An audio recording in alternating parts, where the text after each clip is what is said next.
Words indeed. Okay. Baby, don't hurt we're me. live. Hello, everybody. Baby balls. That's a way to start the live stream. Baby balls. Welcome to the stream, Hello, baby everybody. balls. And baby balls to you. And And baby balls all to you around. too, Brian. And baby Round balls. of baby balls on the house. I'm not going up there to get them. Up there you go. Down there, buddy. Come on. He said they're on the house. Oh, shit. I'm not getting the ladder. Always making They're not on the house. They're in the hizzy. 5 shizzies. That is one shizzy too many, sir. Oh Gotta get rid of this cough drop. Shizzle my nizzle. Here, All give right. it to me. Welcome everybody in the chat on YouTube and Twitch. Good to be back. We're gonna try to hit this running, so we're gonna get going real quick here. Oh, I don't run anywhere. Run, baby, run. Welcome to the Lovecraft Tapes podcast. This is Case 14, Hypnos. I am Jeremy, your keeper of arcane lore, and we play Chaosium's Call of Cthulhu, a role-playing game filled with cosmic horror, existential dread, and a lone bicyclist. I knew this. And a lone bicyclist in your rearview mirror on a stretch of dirt road at midnight.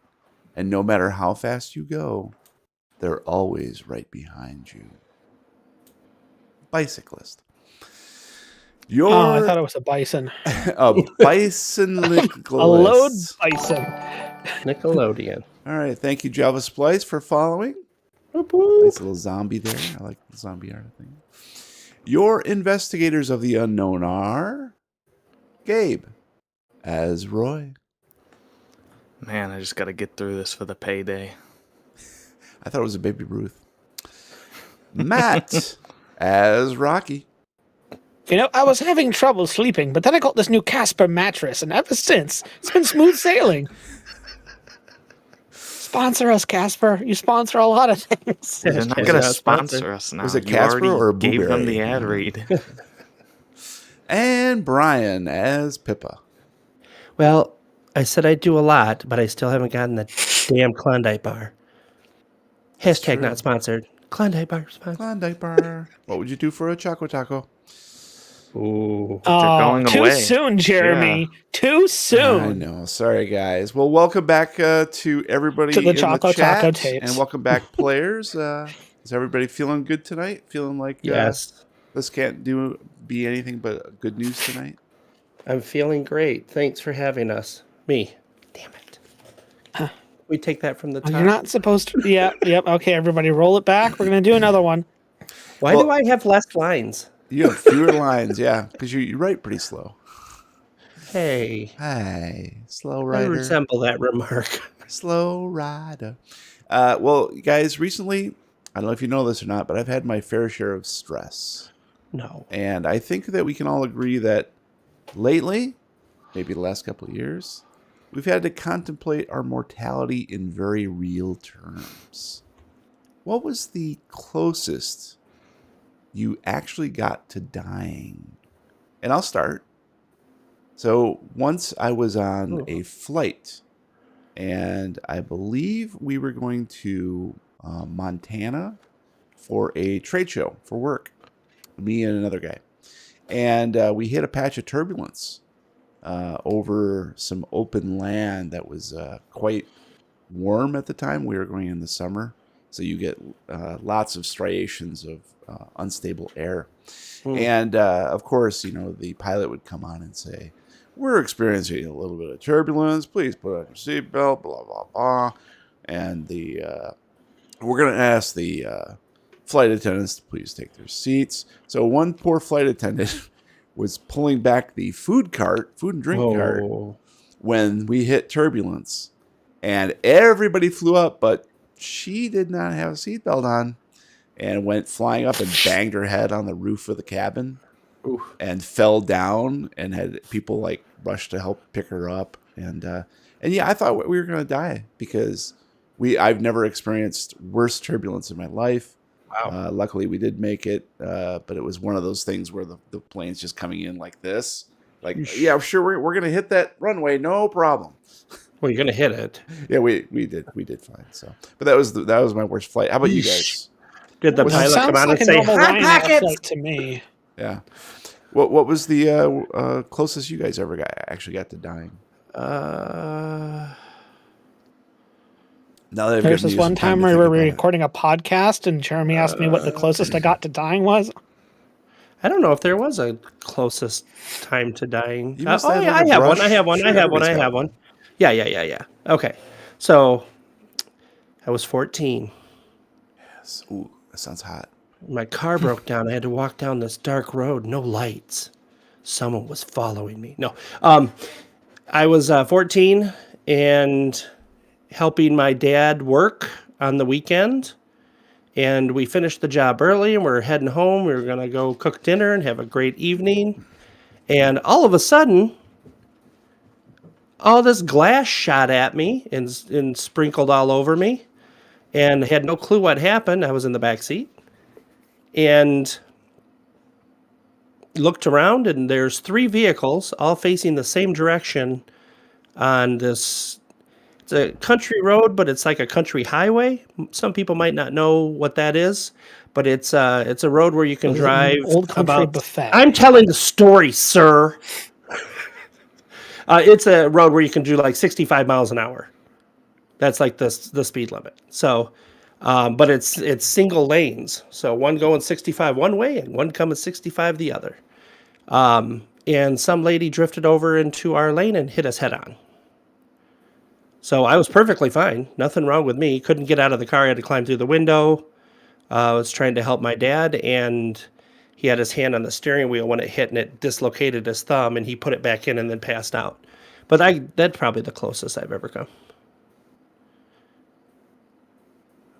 No funnies? You almost died. Why would we laugh? I didn't almost die. Gabe, In Matt, the back what do you seat got? where it's safe. I mean, I just had a lot of lung issues growing up, so every once in a while it would just be like, okay, bye. Felicia? But nothing ever really topped that since. Lung issues? Is that what you said? Yeah. Huh. Matt? Not really a good story. Nope. Pretty sad. They're young, though, Yeah. Jeremy. Everybody's had like something. No, not everybody. So back when I was young, this was like back Yesterday. like late 90s, early 2000s, back, when you were a kid, everybody had like 1 or 2 families that your family was really close with, and they were basically like second family groups for you. So I was out with this kid who I was very close with, and our entire family knew their entire family. So we were out. Their parents had taken us out for the day to, I don't even remember do what, but we were in the car and we were driving down a road, and I remember looking over and noticing that we're getting a little closer and closer to the side of the road, and I'm like, oh, maybe he's getting ready to turn. And then we just kind of roll off the side of the road and into the ditch on the side of the embankment, and we end up like side on the car sliding.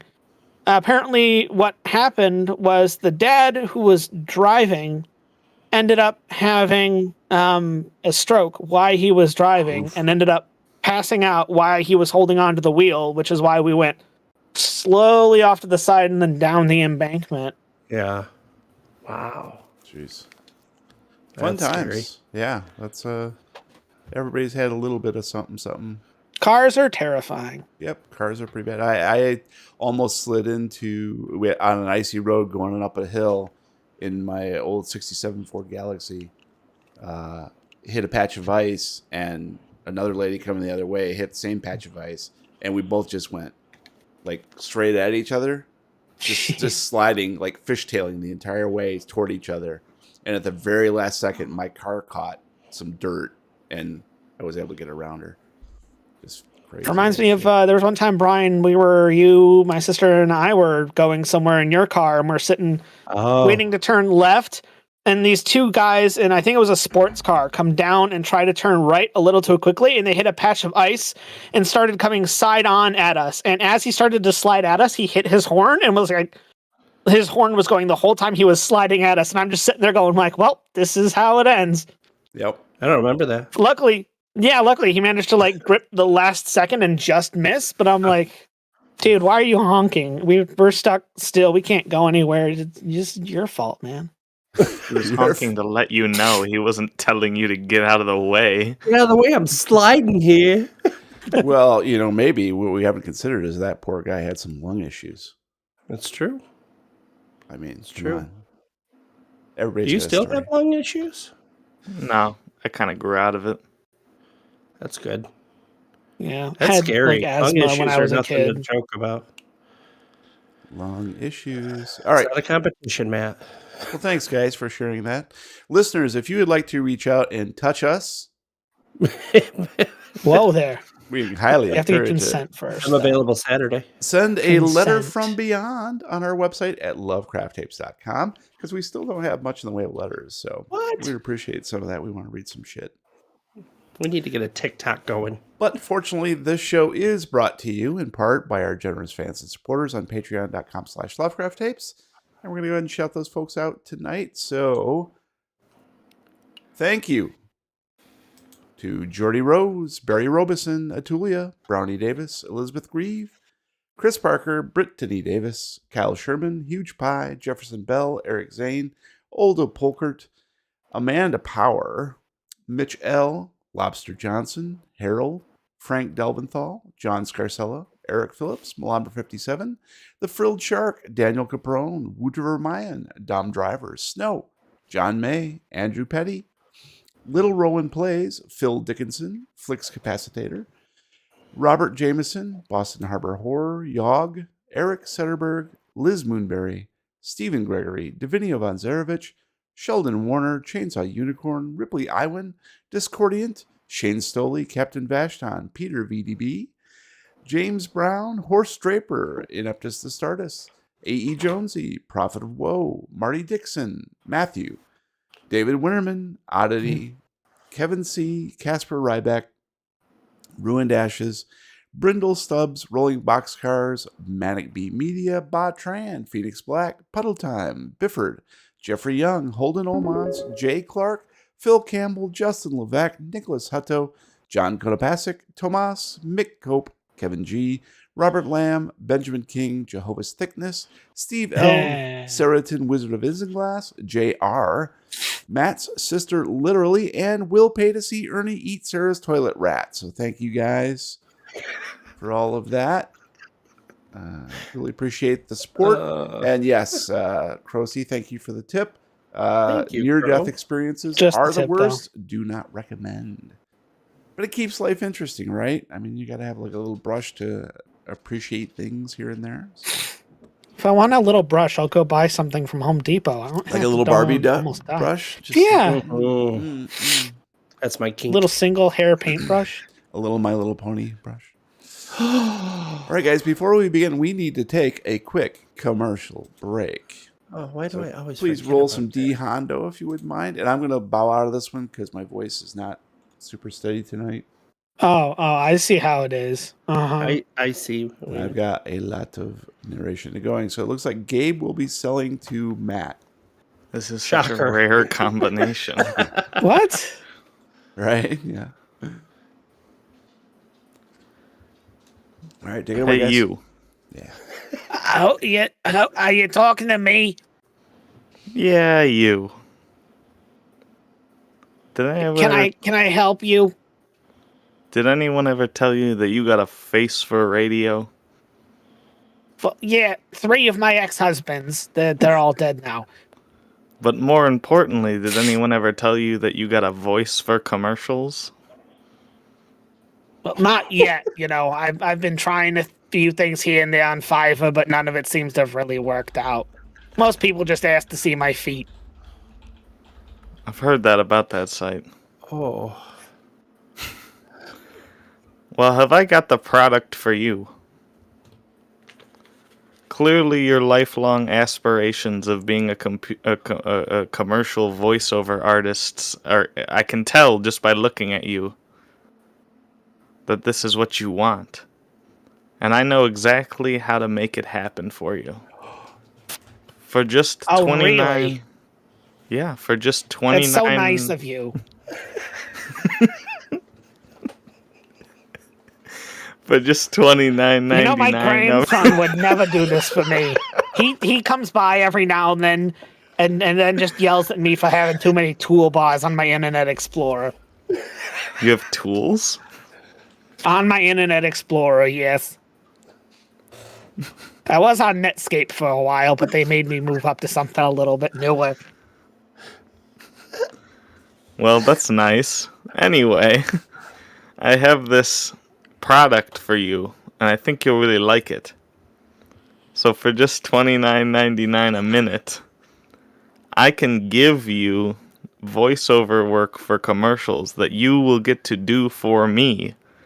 And then you will get to hear yourself on the radio and on this great podcast that I like and other things. Wow, that sounds like a lot of fun and a really good deal. Do you take Google Play gift cards? Because I have a big stock of those. Because Microsoft is always calling me, telling me that they need Google Play gift cards to fix my computer. I will let you give me your Google Play gift cards in addition to the $29.99 a month. Well, you drive a hard bargain, but I think we have a deal. All right, great. So your first job is going to be... this is just this one I really don't want to do. It's about adult diapers. I mean, it's great. I mean, I wear those all day long. I know a lot about diapers.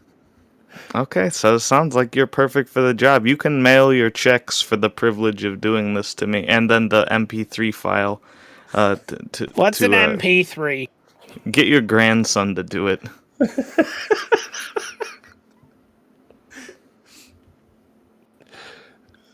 And we're back. If you guys had to design a logo for that product and or service, what would it look like, Brian? Ooh, it'd probably be like just a big puff, of gray hair that you could for sure tell it's a wig, but you still want to tug it and make sure. Just the outline.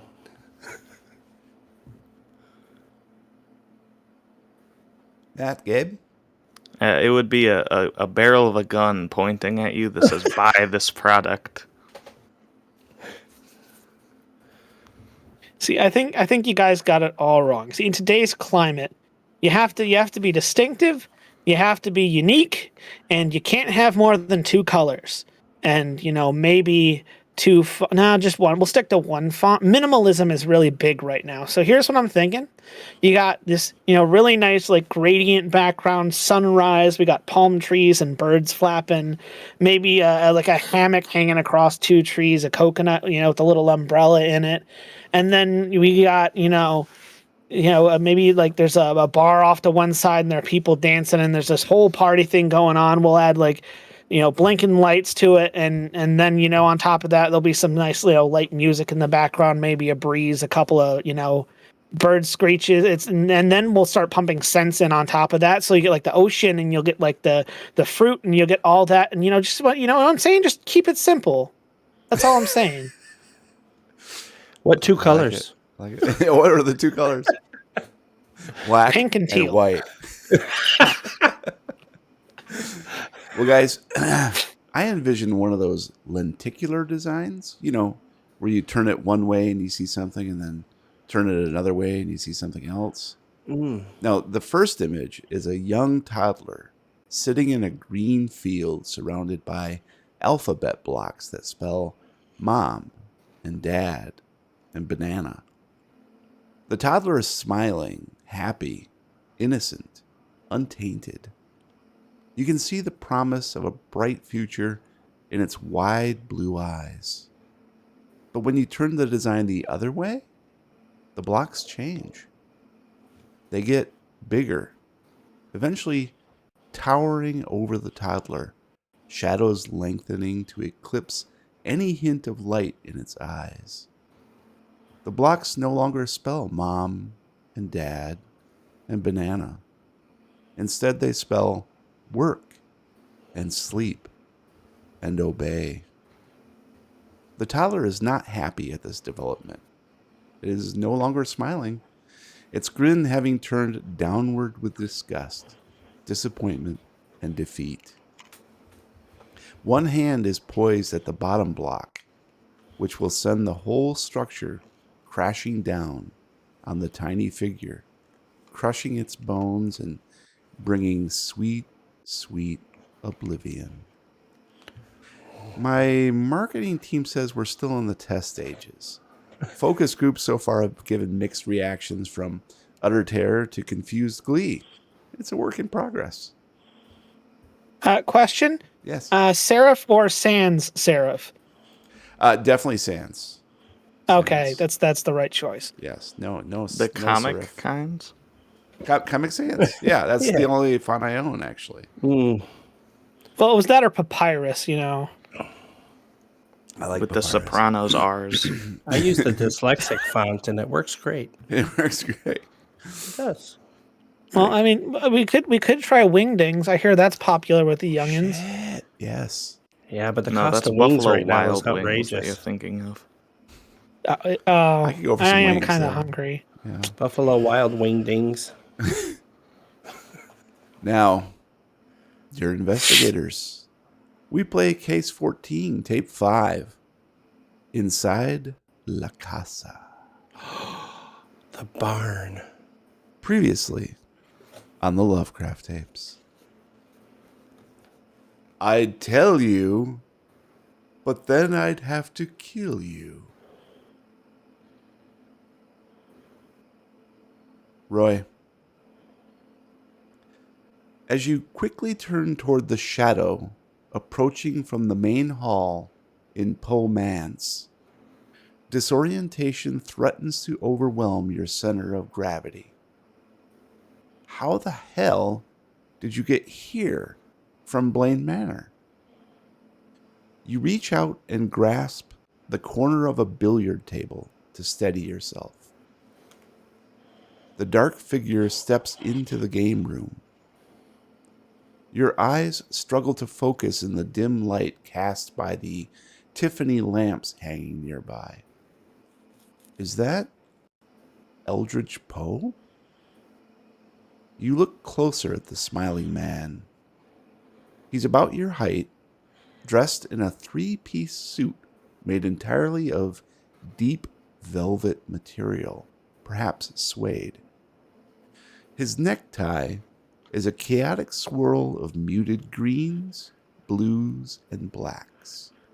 The heart-shaped clip shining silver. He is thin but fit, moving with the grace of a feline, muscles faintly rippling beneath the fabric of his outfit.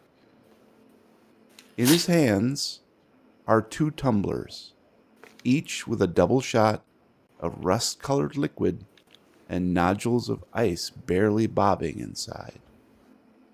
No, definitely not Eldridge Poe. He stops a few feet away and surveys you momentarily with great interest before cheerfully pronouncing, "By the look of things, Mr. Arroyo, you could use a drink." He extends one of the cocktails toward you. I'll grab it. Campari, I assume. "If that is your pleasure, of course. Shall we retire by the fire?" as they say. And you look over, and there's two easy chairs next to the fireplace in the game room of Poe Manse, and the fire is roaring, whereas you're sure like a moment ago it wasn't. I can't say no to a nice fire sit. "Well, please, after you, sir." And he walks towards the chairs, As will I. and the two of you sit down with tumblers of Campari. And he stares at you, takes a sip, smiles. "And how are you finding things so far, Mr. Arroyo?" I'll fish the ice out of the tumbler and throw it into the fire. And Say, on the rocks is for the weak. oh my, yes. I totally agree. And he does the same thing. He scoops his fingers into the drink and tosses the ice cubes into the fire where they crackle and melt and then snap.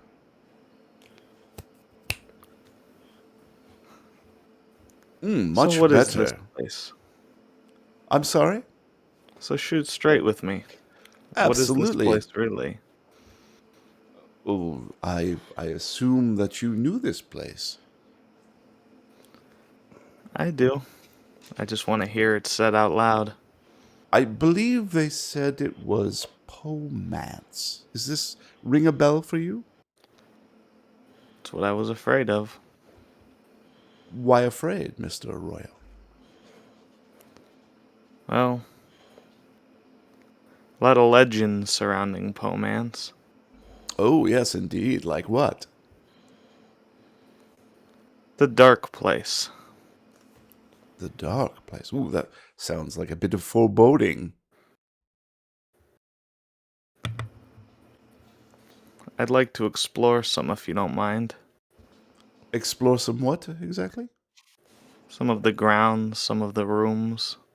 Oh, I'm sure there'll be a time for that eventually, but please let us retire here for a few moments and converse. Is this not civilized? Are you Oh, do you it's need more nice. drink? I won't say no. He pours his drink in the fire. And the gentleman points toward a side table between you, and you're quite sure it wasn't there a moment ago, but there's a big bottle of Campari. There is a bucket of ice in case you wanted it. Please help yourself. I'll go top off my drink. And it's you just need to lean over and Okay. grab the bottle and top off your drink. Oh, would you mind topping me off as well? And I'll pour some into the tumbler. Thank you. Thank you very much. So, what brings you here? Just have a feeling about it. About Pomans? Yeah, it seemed like the place I needed to be. I see. Interesting. And are you here alone? As far as I can tell, hopefully I'll be joined soon. By whom? Just about anyone any familiar face would do. Someone by the name of Rocky Arroyo, perhaps? I'd even take that right now. Well, allow me to introduce myself, Mr. Arroyo. Pardon me for going on, but I figured you would like the drink first. You may call me Mr. Surtsey, if you like. I'm an acquaintance of your brother's. We've been partnering on a big project, though I'm beginning to doubt his conviction.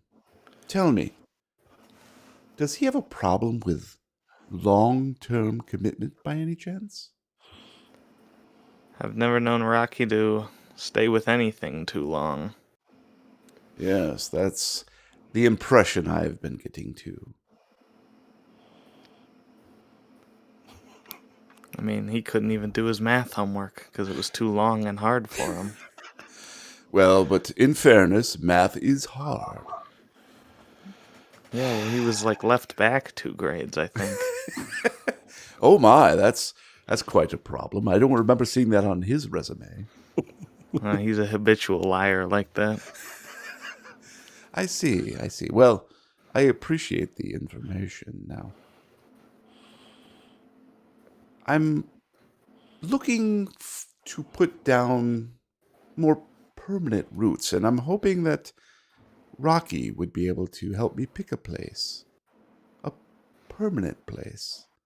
I believe that picking the right spot can be tricky, yes? Yes, and I believe he could help you. If only he had a realtor of some sort who might be willing to help me as well. I see you know about what's been going on. Oh, I'm sorry? You can't coincidentally be asking for a realtor, can you? Why, do you know one? We've been running with one for some time now. I see. And would this be Pippa? I've heard tell. I figured you had.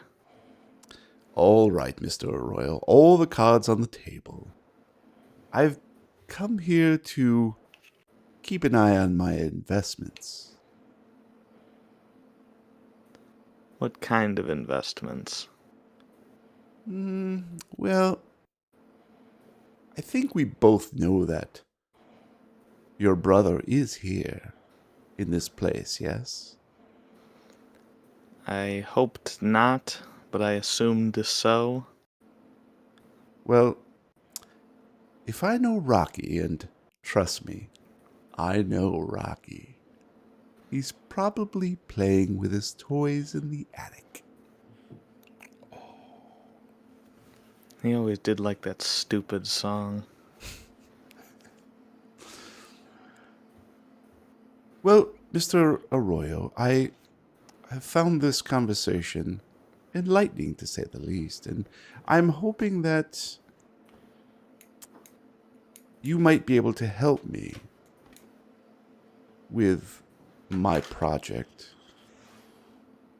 Would you be willing to lend a hand when necessary? My willingness to help you completely depends on your willingness to provide for me. Oh, yes, of course. I totally. Well, in the spirit of that, I would like to let you know that I'm sure that this all must be very confusing, going in one door in one place and coming out the next in another place.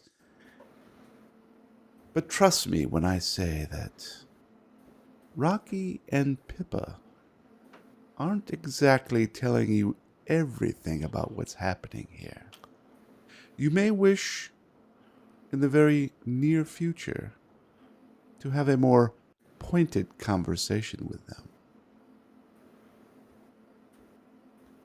And best of luck.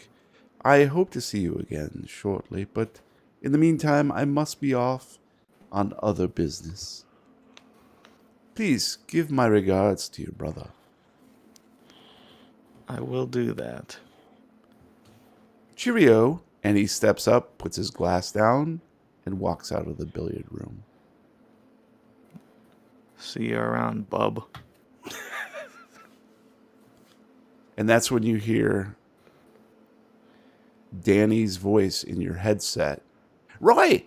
Roy, can you hear me? For God's sake, say something. And we'll I can cut hear there. you now. We'll cut there. Okay. Rocky and Pippa. You stand together, dead center, in a spacious attic. 3 adolescent humanoids, each seemingly constructed of red thread, hurry toward you from different directions. As they move, a leaking, bloody trail is left behind. Wheezing, burbling voices, those of young girls whose throats are constricted and damaged beyond repair, emit from somewhere inside each cocoon, chanting in unison. Save us! Save us! Jesus. Although their request is plaintive, their outstretched hands clutch and claw hungrily at the air, eager for purchase. As they come to within a few yards, you notice in the moonshine filtering down through the skylight above the way the crimson-soaked thread undulates as if alive. Please roll sanity. Can I roll persuade instead?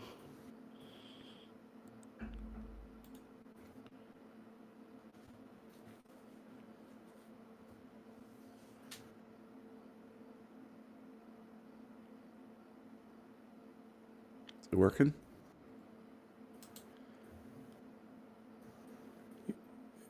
Hello? Matt, Anybody working? mine worked. I don't see anything hear in there. I everything. gotta Oh, refresh it. sorry. I thought you were waiting for Matt's to go. I don't see anybody else's either. I just see Brian's. I needed a 66. I rolled an 18. That's very hard. Oh, geez, yeah, I gotta reload this whole thing. What'd you get, Matt? Oh, you know, stuff. What? What? What? Who? Did you roll sanity, Roll Matt? sanity, please. Jesus Christ. All right, Brian, go ahead and call out your sanity roll, please. I needed a 66. I rolled an 18. That's a hard success. Mm-hmm. Matt? I needed a 65. I rolled a 21. That is also a hard success. All right, so no sanity damage, but the sight of these young girls is quite unsettling, obviously. And we're basically going into combat. But first, Pippa, Yes. you have a new item in your possession, something I you do. were able to acquire before this latest jaunt and have cast the spell upon. Please I share have. what the item is, what its history is, and what spell you've imbued it with. Okay. Sure you do. So I have I have a sickle. And I imbued it with bless. It's a bless blade. Roaming the grounds, trying to figure out what we're going to do, how we're going to fix this horrible situation that we're in. I would spend hours in the tall grass just walking around.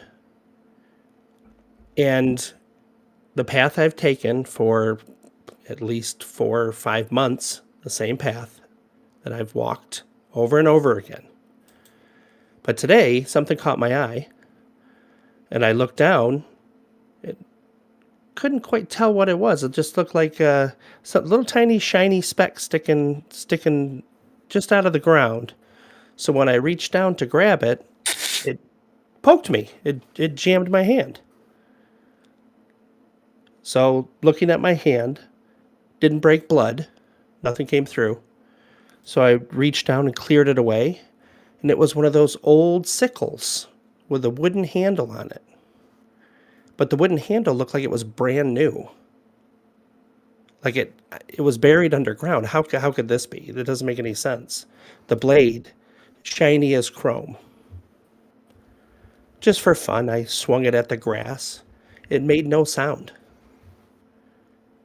But the blades of grass along my swing trajectory were cleanly severed. I knew this was the weapon that I had to have. Okay, so you now have a sickle, which is imbued. It's one of those little handheld sickles. And it's Not a popsicle. Not a popsicle. Nope. Nope. You Nope. can try to lick it. You can try. Ow! That's what you get for trying. Fuck around, Shiny. find out. Shiny. Now you have tetanus. Well, yeah. So yeah, you've got this sickle, which you have spent some magic points and spent an hour imbuing it with Bless Blade, which essentially just allows you to damage creatures which would not otherwise be damaged. So supernatural creatures or from other planes of existence, that sort of thing. And I believe you mentioned something about fashioning a leather. Oh, yes. Some sort of I completely forgot about that. Yeah. In the time that we had the downtime, I started to do some leather work, and I was able to fashion a sheath for it that fits perfectly around the top part of my shoulder blades. Mm-hmm. And I can reach just over my head and pull the sickle out with the same motion. Got it. And it's just the perfect size for me. Okay. Cool. And we'll go ahead and add to that slightly that because of Pippa's, I would say, obsessive personality that she's developed, was particularly with the spells that, now that you view this thing, it seems like Pippa might view this blade that she is enchanted as something more than just a simple weapon to be used. Oh, yeah. It's almost it seems to me like Pippa might be have given it purpose. Does that make sense? Like, Oh, 100%. she would view the use of this thing as maybe not quite holy. I guess it depends on her religious outlook, but I have to care for it. Yeah, you're compulsive about keeping it clean, keeping it sharp. I found it, but deep down inside, I know that it found me. Where do you think this thing came from? Where does Pippa think this thing truly came from? Star Horse. Star Wars sickle? Hammer and a sickle? I don't know, but that's something that I do want to find out.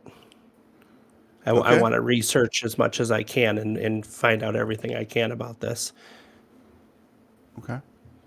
All right. Well, we'll even go so far to say that carved into the base of the blade, where it meets the wooden handle, there is a symbol that you've been unable to reference. You've tried taking a picture with Google Lens and finding some sort of reference to it, what it might mean. It's a single symbol. What does it look like? Just a rough approximation of what. The letter K. No, just kidding. Yeah, right. It looks like it's kind of hard to describe because there's nothing that you've ever seen like this symbol, obviously, or it'd been easy to track down and figure out. It's almost like a music note, but there's nothing off of the top of it. It starts very thin and opens up as it goes down, and then it's connected to a small oval, but where the top part comes down into the oval, it's like it split the oval apart, and it's splitting right where the oval would have been solid. Like this is actually sticking down into the circle, like if it was a solid circle and it was stabbed. Gotcha. So something piercing the yeah. oval. Okay, good. All right, so maybe that will come into play later. But for right now, you guys are in a combat situation. So I have already done the turn order, as you can see. So you have basically 3 thread girls who are opposing you. And so currently we have Pippa, who has 65 decks, Rocky with 60 decks, and each of the thread girls have 35. So Pippa, you're right off the bat. What is it you would like to do? Let me see. Jeez, why does everything take sanity? I was going to say my turn order box is blank, but as long as you know what's going on. And my turn box is blank as well, but that's okay. Jeremy will tell us. Good, yep. You don't need to know shit, buddy. It's true. Can I get rid of it because it's annoying? No. Oh. You can ignore it.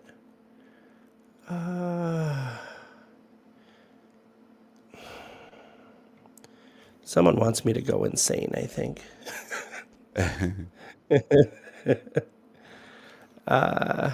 Okay, so that.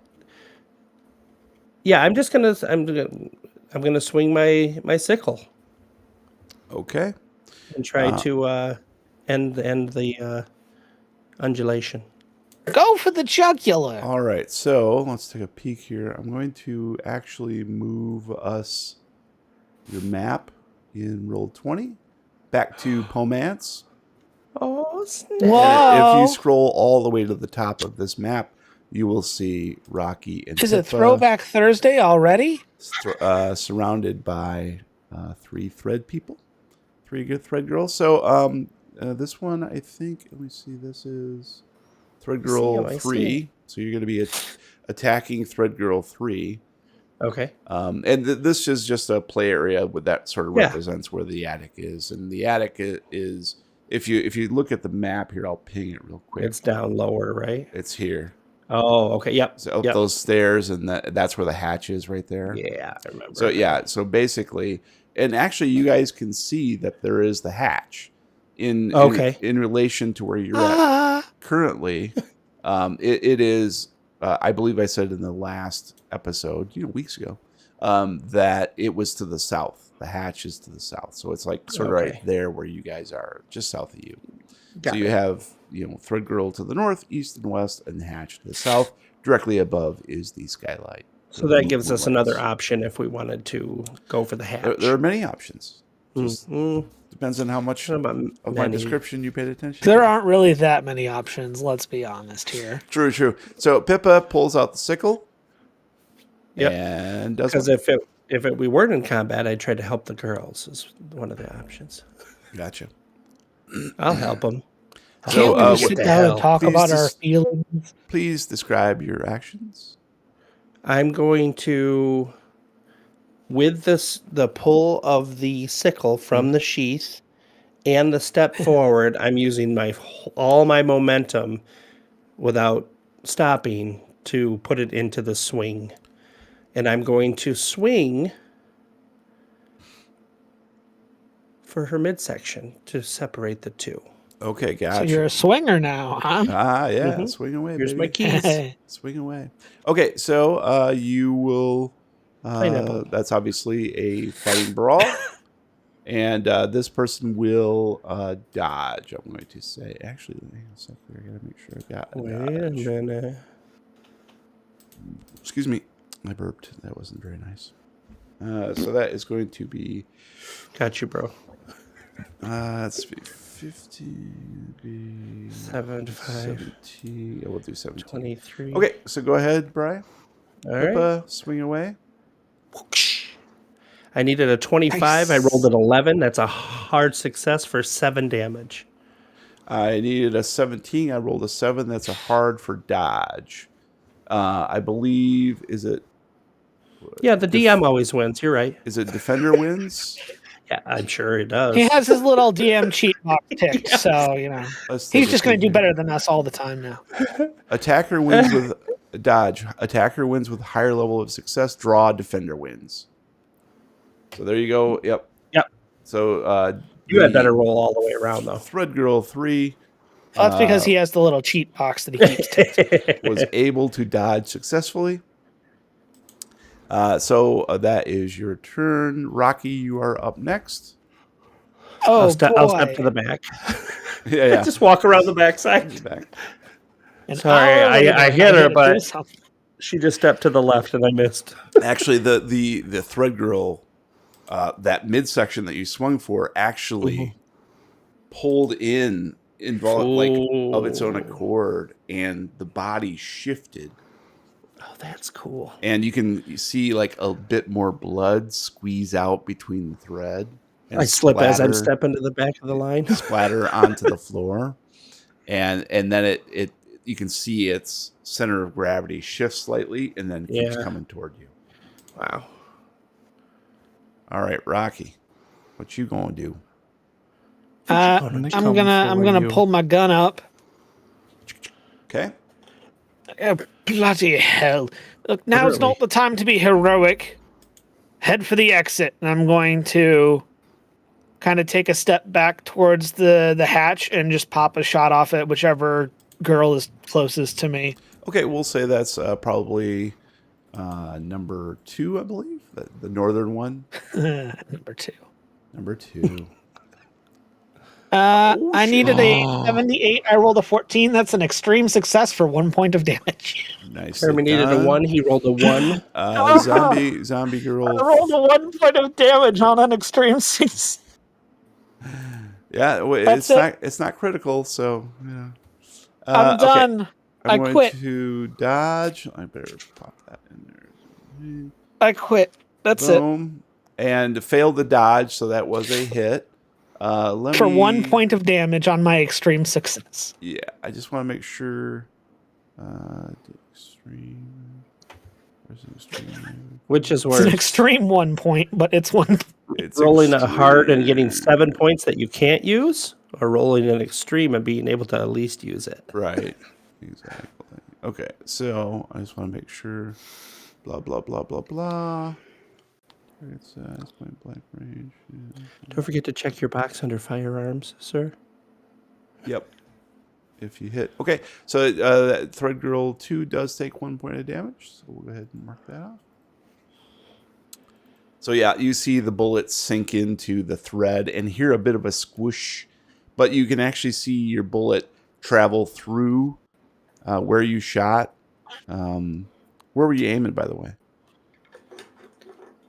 Center mass. Center mass. Okay. So yeah, it goes straight through the center mass and directly through and embeds itself in the far wall. And that is your turn. So we are now on to Thread Girl number 3, who is going to attack.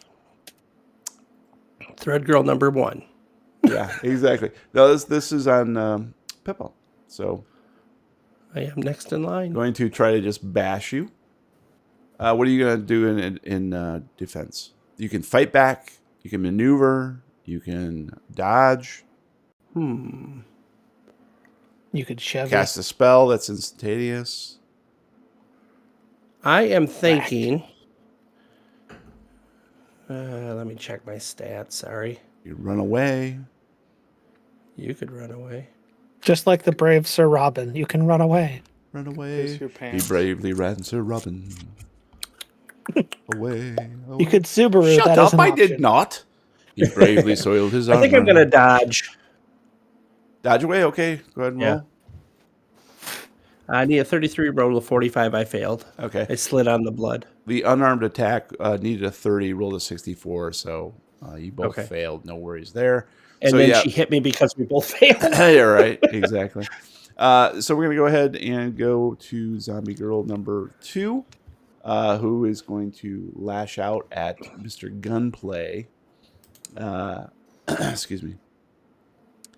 What would you like to do in defense, Rocky? Fight back, maneuver, dodge, or run away? We're gonna fight back and take another shot at her if she tries to close in. Okay. Go ahead and roll. Jeez I needed a Louise. 78. I rolled an 11. That's an extreme success for 3 points of damage. Balls. I needed a 30 and You're rolled cheating. a 2. I call cheatsies. So this is, well, actually, since you're the defender and it's a tie, Right. defender wins. Defender right? wins. Wins the draw. So you get the ups on this one. Does he get the And- damage on her? Yeah, he shot. Wow. So that is 3 more points to Thread Girl number 2. This time you take off a chunk of the left side of her head, and you can see meat Yum.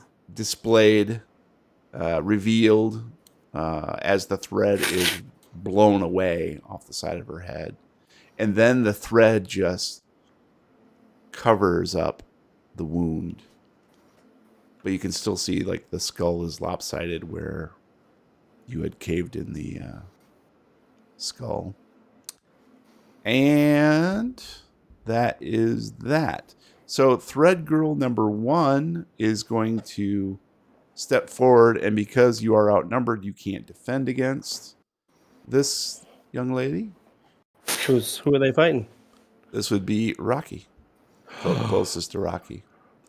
So they will go ahead and fight. Needed a 30, rolled a 55, so it took a swipe at you, but missed. And we Gotta are. be quicker than that. That's right. Miss me. Now you got. No, wait.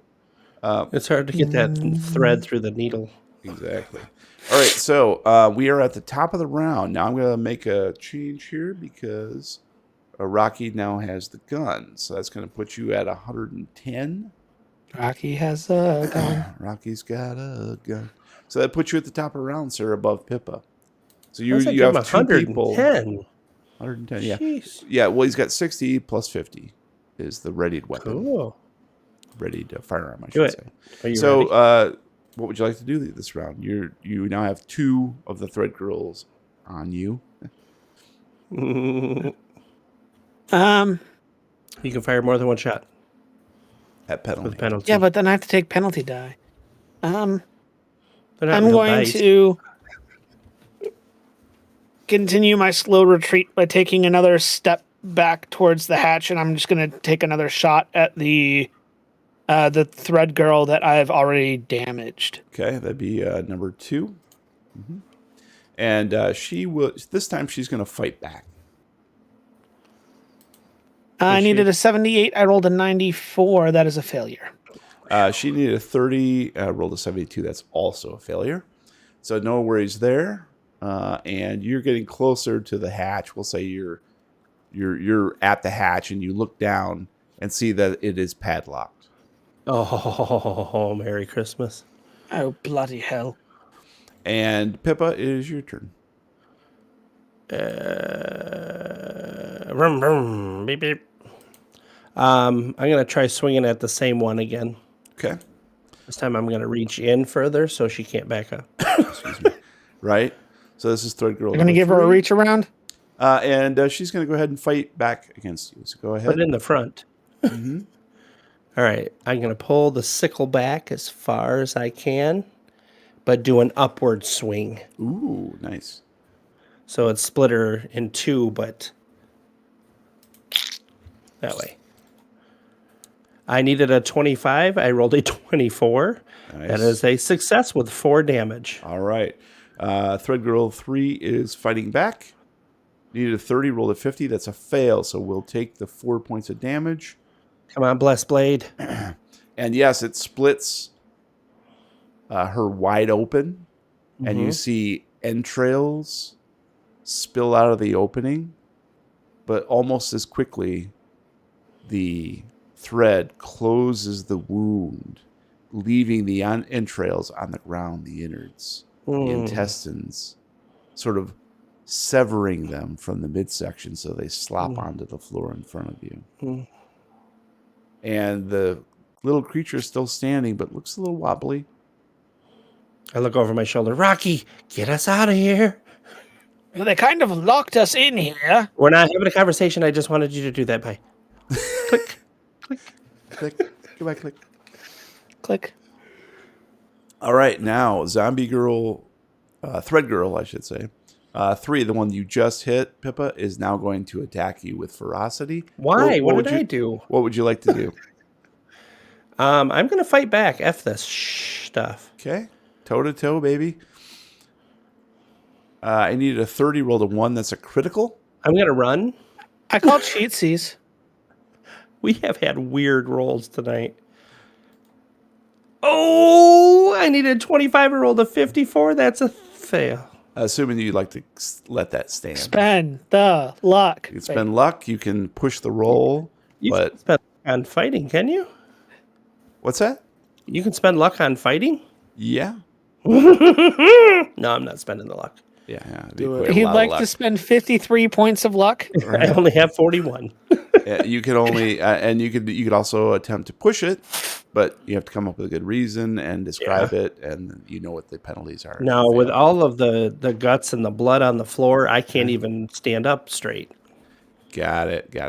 Now's not the time to be rolling in the The song keeps Okay. going over in my head. Slip, slip Right. and slide. Cool. All right, so Get it. I believe, didn't we say criticals are maximum Good for damage? 1 damage. Yep, 1 damage. Isn't that right? Criticals are minimum damage. Minimum damage. Okay. I don't think I put that in my little notes here, but let's take a I think we peek. did Then a it's bonus not die. true. Ooh, why isn't that popping up? I think Gabe might be right, actually. Oh, there it is. I mean, it's an unarmed attack, so it'd just be like 3. Wait, yeah, but regardless. Regardless. Nice Call gourd. of Cthulhu, 7E Bless. critical damage. Let's see what that pops up. Critical systems point blank. No thanks. Community forums. That's how long. So, you see any good movies lately, There's Gabe? a thread here. Any good streaming shows? Don't try and get to my recommendos so you can steal them. Damn, foiled again. Okay. looks Matt, like- have you played any games lately? Yeah, I have. What might they be? critical. Played this really great game called None Ya Business. Oh, I tried that one. I played the sequel, Ligma. None Your Business 2. Ligma.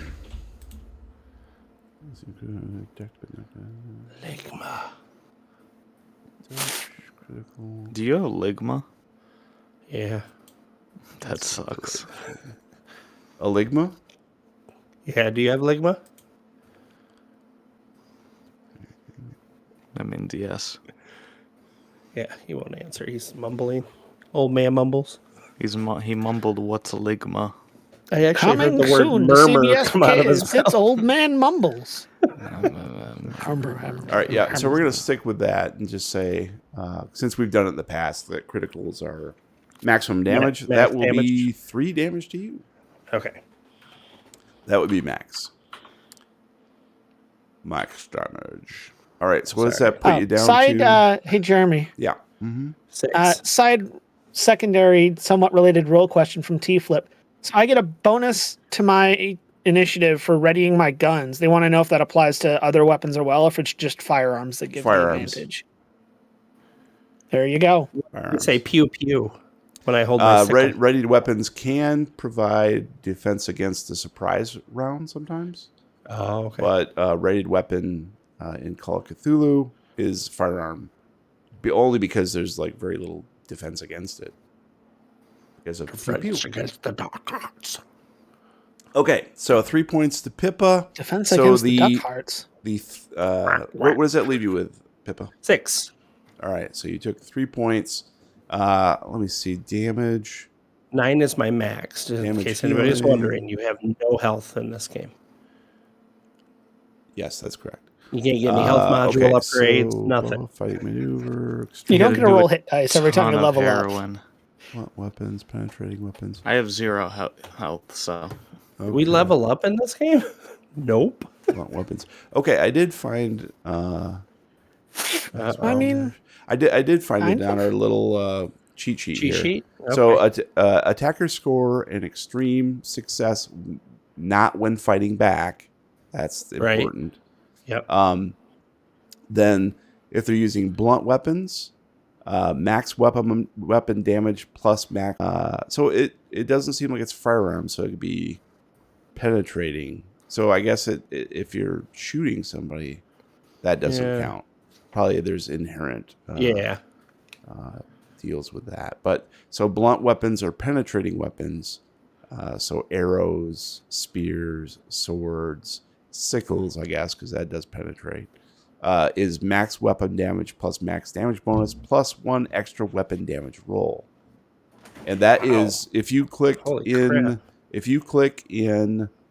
the cheat sheets for combat, you'll see there's a drive file linked above, and that's what I'm referencing.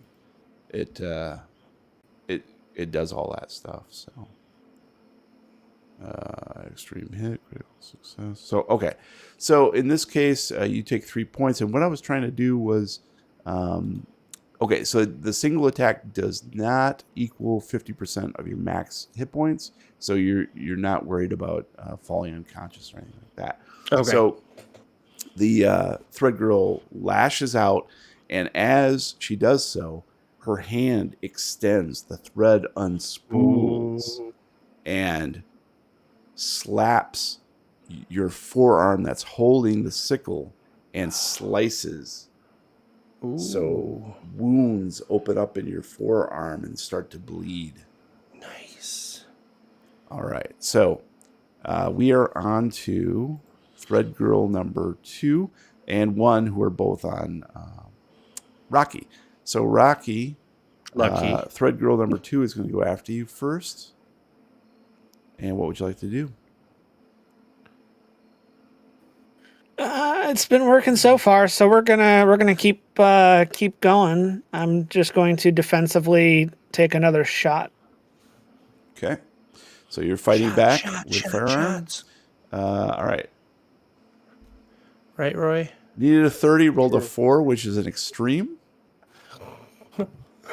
I needed a 78. I rolled a 50. That's a regular success. Oh, boo. So Gabe's like, I'm out of here. So that is I going don't to, blame him. and actually, this is an arm. Okay. It's not a blunt weapon and it's not a penetrating weapon. So an extreme. I guess it depends on you.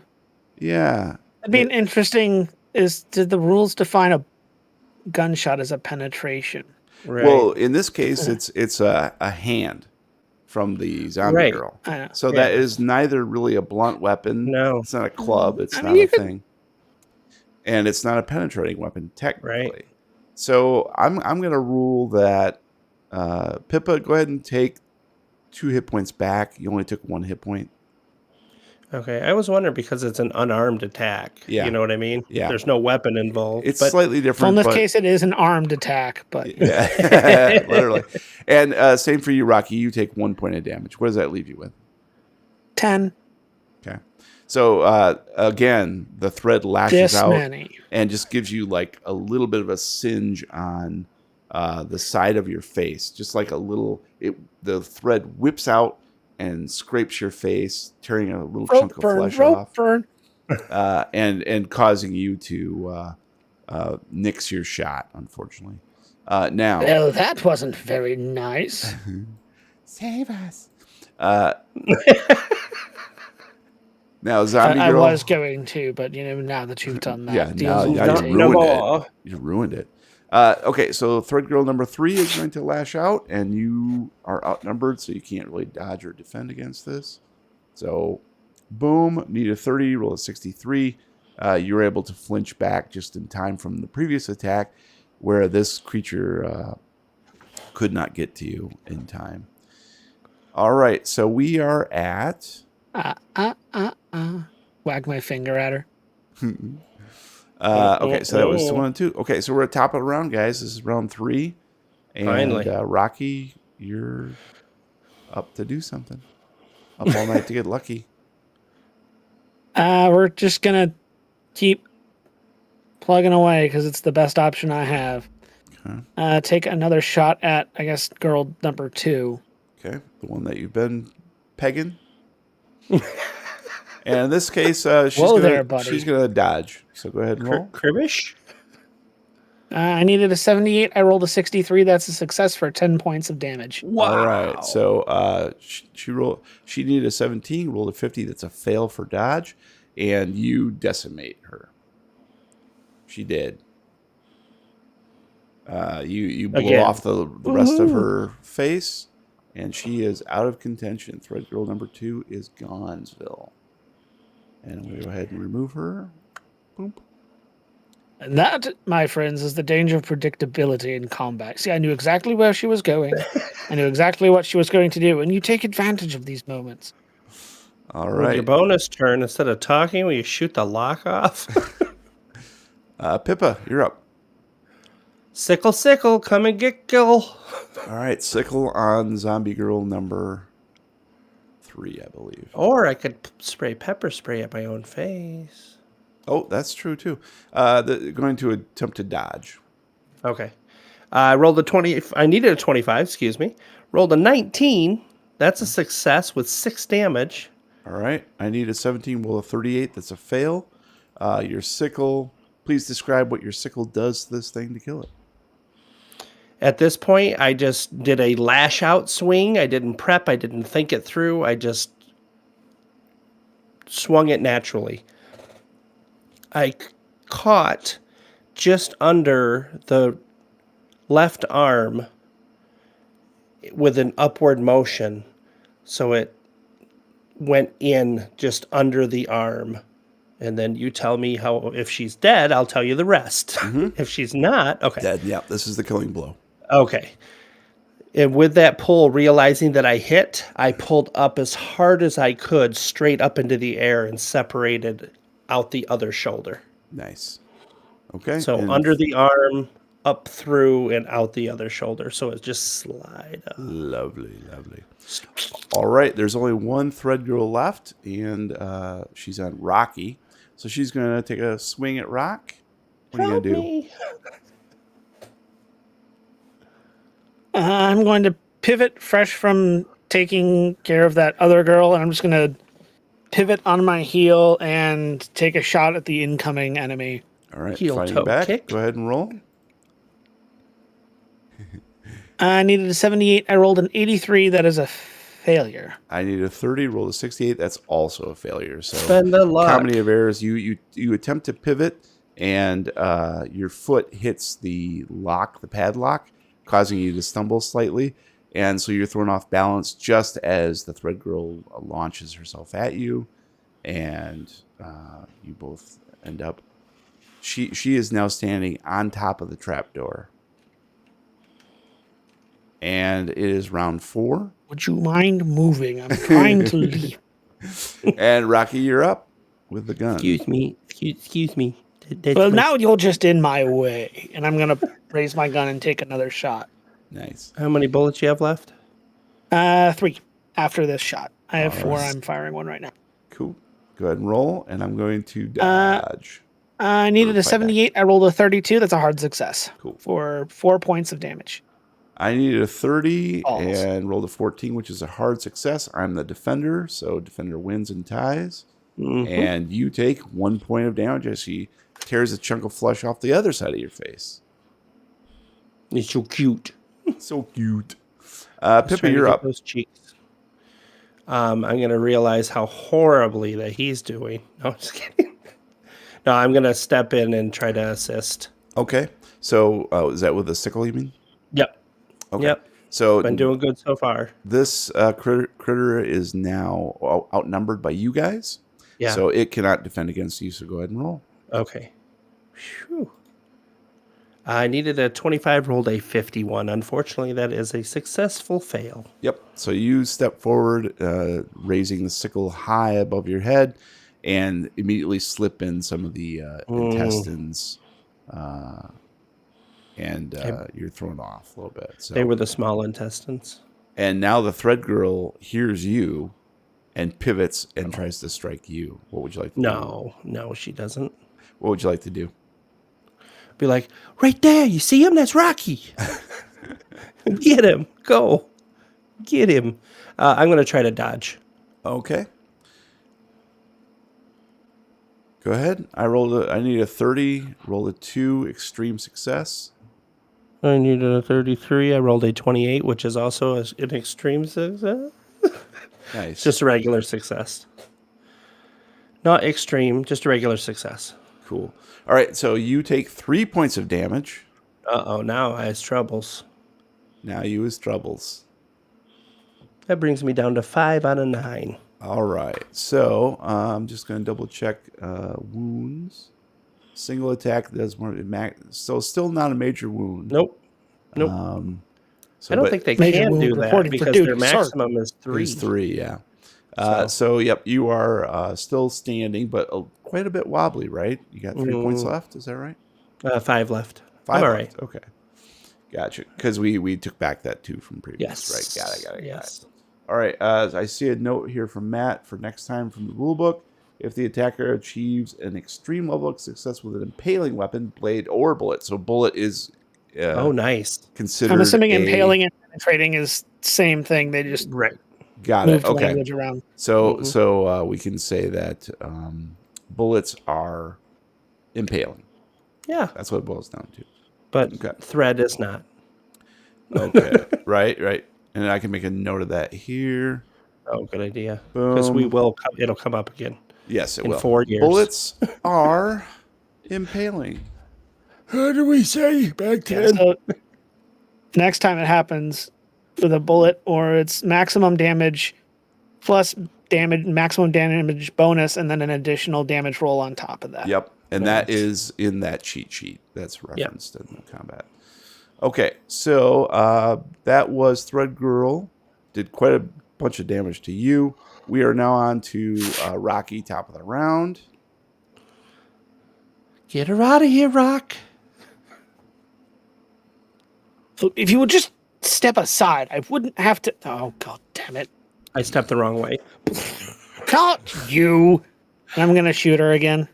All right, and Number, whatever one is on the trapdoor. 3. she is going to That's attempt it, to yeah. dodge you since this is a new round. I needed a 78. I rolled a 90. That's a failure. I got a syntax error. Which is because a failure. I didn't plug in the thing. There we go. There we go. D is 17, roll a 49. Also a failure, so comedy of errors there. And you got how many bullets left in your gun? 2. 2 more bullets to go. Okay, got it. Pippa, you are up. The girl cannot dodge you or fight back. Right. 'Cause she's Cool. already- Well, in that case, I will freely swing away. Okay. Swing for the fences, Jimmy. Swing, go. Needed a 25, rolled a 35. That's a fail. Would you like to let that stand? Yes. Okay. Rocky's got this with his 2 bullets. All right. Thread Girl, Then I just have to take a turn to reload. Yeah. right? Thread Girl is going to turn back towards Rocky this time, since that's who is pinging on her this time. And is going to try to slap you. What do you want to do?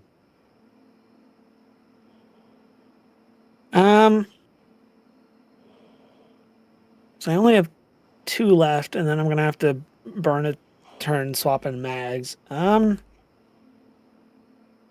Although numbers wise, it's still my best option. We're just gonna take another shot, I guess. All right, fight back. Go ahead and roll. I needed a 78. I rolled a 55. That's a success for 6 points of damage. Nicely done.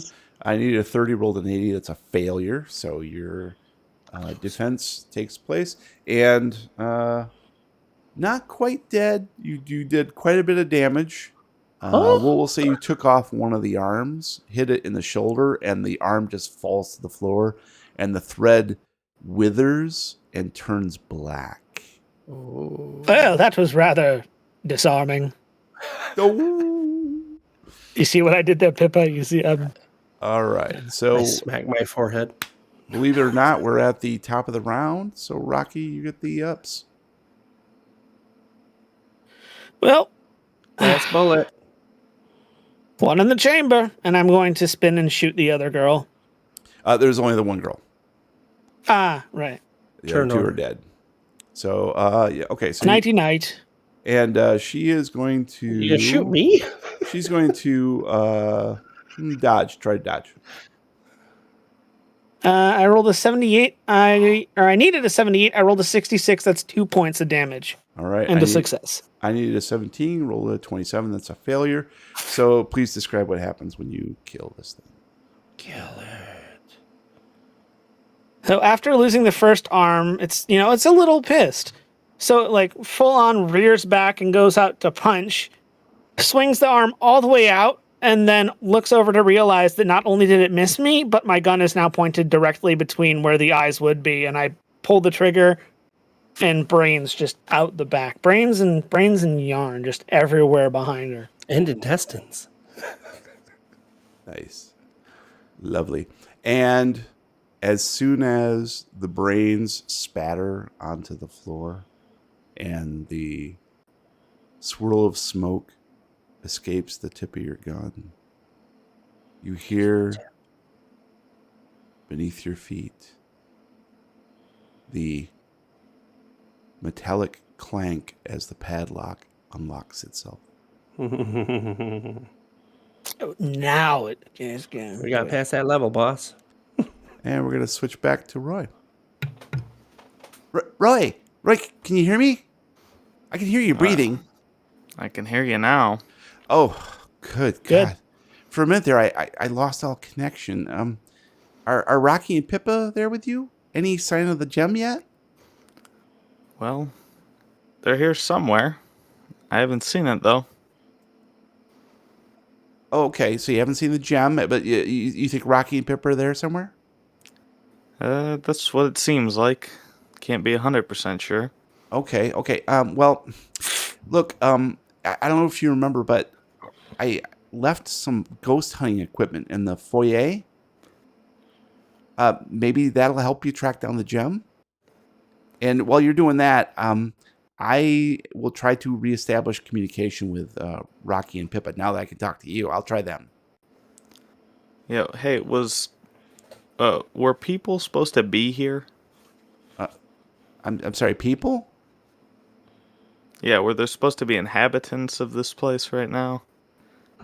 Well, I see here on the monitor you're in Pomance, right? Yeah. Oh, well, why are you seeing people? I don't No, I just wanted think to there make were- sure. So Oh, that way. okay. No, not that I'm aware of. But you can never tell. You know, it's been a while since we've been there. Well, if anyone's here, I'll just blast them. Okay, all right. Well, you do you, Roy. It's what you pay me. All right, I'll be in touch shortly. Okay. Yep. Good luck. Thank you. And you hear a click as she cuts off. And you're standing there, and or sitting there in the game room of Pomance. And I've got you actually on the map Okay. in the billiard Would you room. say that I remember the layout? Mm-hmm. Okay. Yeah, quite clearly. Everything looks pretty much the same, except for maybe in better condition. The billiard room in particular seems like functional. It's in much better condition. Okay, well, I'll finish my glass and then pour another and finish that glass, and I'll sort of Nice. work my way towards the foyer. Just for fun, go ahead and roll a con. Okay. One too many.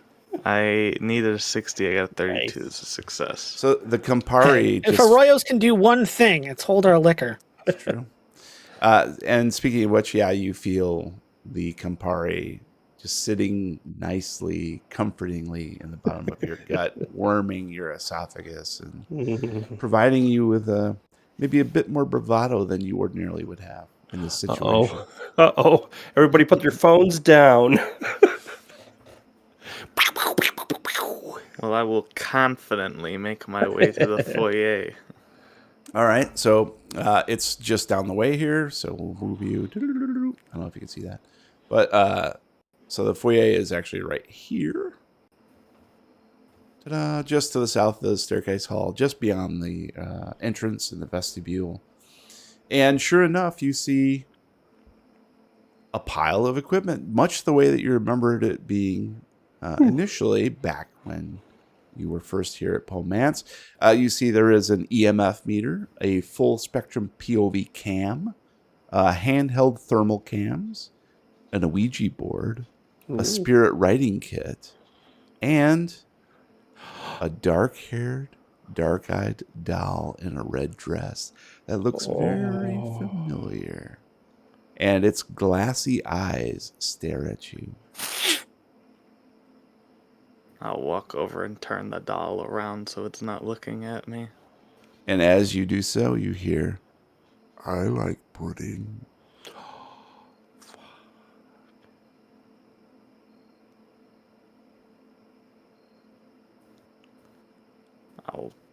Is it coming from the doorway, I assume, from behind me? No, it's coming from the doll as you turn it towards. Oh, shoot. I forgot I have a thing. I'll sort of freak out and throw the doll on the ground. And it shatters, the head pops off and rolls into the corner, looking up at you. See, I naturally assumed you were going to kill me right there. I did too. I'll grab the equipment and get out to the hallway. All right, which equipment would you like to grab? Because there's quite a I- few different types. I'm kind of too freaked out. I'm just going to sort of grab all of it in my... whatever I can grab in my arms, and then I'll figure it out in As the hallway. much as you can carry. Yeah, I don't want Alright. to be in this room right now. Okay, so we'll say that it was probably easy for you to grab an EMF meter and a handheld thermal cam. Those There are you go. probably the easiest to grab. Two So, yeah. hands, yeah. And you retreat back into the main staircase hall, and yeah, you have those two pieces of equipment. And I'll close the door behind me and sort of, with my back against it, fiddle around with the machines, see if I Okay. can get them working. Gotcha. And yeah, each one appears to have full battery and turns on easily enough. And as you turn them on, to do the diagnostic to make sure that they're actually functional, Danny comes back on and says, "Roy, did you get the equipment?" Yeah, I got some of it. Oh, good. Hey, listen, I tracked down Rocky and Pippa. They're up in the attic, but I think they're making their way down. Okay. You That's guys where should I was probably about to regroup head. and try to use that equipment to find the gem. I was headed that way anyway, so All right. Well, I'm here if you need me. I appreciate you. Oh, thank you. I Click. appreciate you too. That's not the Campari talking, is it? I was able to see the label on the monitor. If it was Aperol, we'd have a different maybe it might be. All right. Well, save a little bit for me. Okay, I'll do that. All right. And then you hear the click as she disconnects, Click. and you detect some footfalls echoing from above. I'll assume it's them and head upstairs. Okay. So you ascend the grand staircase hall up to the second floor. And just as you attain the landing, you see Rocky and Pippa enter into the staircase hall from where the attic door or staircase would have come from. They look a little bit draggled. Actually, Pippa is leaning against Rocky slightly, and you can see that she's been injured. Rocky has a couple cuts on his face, but otherwise appears to be the same old Rock. Pippa, come here. We can't have you bleeding all over the carpets. Why not? And I'm gonna pull a first aid kit out of my pack, and I'm gonna try and patch her up a bit, at least stabilize her. Alrighty, go ahead and roll first aid. I needed a 49. I rolled a 56. That would be a failure. Ow! Don't put your finger in it. Would you like to This augment is good that for in any both way? of us. Would you like to augment that in any It would way? cost you 7 points of luck. Would you like to spend all of your luck? For not I'm gonna yourself. spend Oh, boy. all my luck. No, I'm just gonna let it stand. Okay, so Ow. the cuts that she received are a bit. They're not severe, but they're just like Festering. varied, and you can't find there's no bandage to actually that's going to close up the wound sufficiently to Super help glue. her out. At least not in the kit that you have. So she's going to continue to be rough going here. What happened to you two? A little run-in with a sewing issue. I always knew that crap was dangerous. Text. I remember the red yarn that I had an issue with last time we were here. It came back with a vengeance. And turned into thread. I swear to God, if you get killed by something stupid like yarn. Kind of looked somewhat similar to that thing that was in the sewing room that I shoved somebody into. I don't even remember who it was. It was a while back. But yeah, it was kind of like that, Did you take care of it, or was it still Oh out there? yeah, no, it's not a problem anymore. And I'm gonna reach into my pack and swap for a full magazine for my gun because the last shot I took was the last of that mag. How many bullets does that give you total now? That puts me back at 10. Okay. Just the 10 of us. You seen this crystal yet? No, nothing in the attic. Well, hopefully this gear will help us get it. You I can mean, do if it. it's anything like the last time we were here, might want to head downstairs. Wasn't there that door in the kitchen or the pantry or something like that that led into the basement? That was my figuring as well.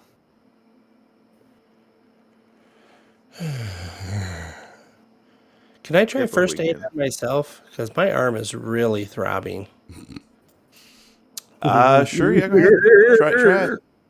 All right. Gonna hand her the kit and see what you can do with it. Semi-related question. Ow! Don't put my finger in there. Psh, this is good for the both of I us. needed a 50. I needed a 50. I rolled a 64. I failed as well. For some reason, her wounds wouldn't close. You have the I wrapped- same I wrapped problem my that head. Rocky did. Yep. Ding. Do you have a question, Roy? Yeah, semi-related. Am I meant to have 0 hit points? Sure. Why not? Okay. All right. Oh, you can't get hurt.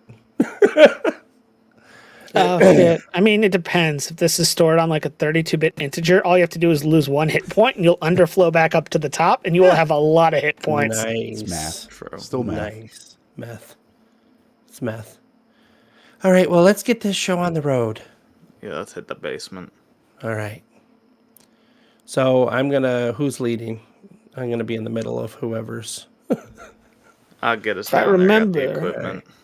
All right. If we want to take the main staircase or the side stairs, Well, I just came from the main, and there was nothing in danger there. all right, lead the way. All right, and I'll have the equipment up so that way I can kind of monitor as we walk. Okay. Because I don't know where I'm going, correct? No, you shouldn't. Right.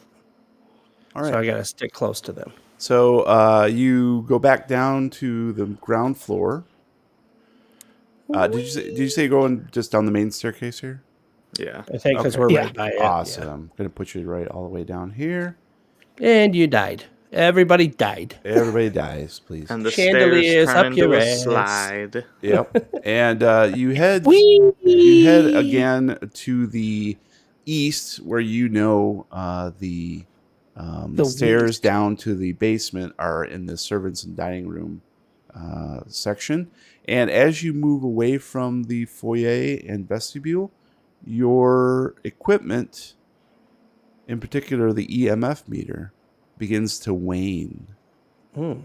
You turn it towards the vestibule and the front door, and the signal gets stronger in that direction. Let's hold off on the basement.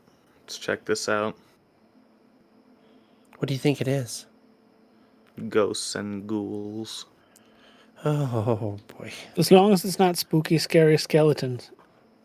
Those And are here too? as you move into the foyer and then the vestibule beyond, the signal becomes Vestibule. even stronger. It's quite clear that the signal is emitting from somewhere outside. And I'll sort of ready up. I'm gonna open the front. All right, I'm gonna gun up at the door just in case anything happens to be out there. All right, we'll put you out on the terrace.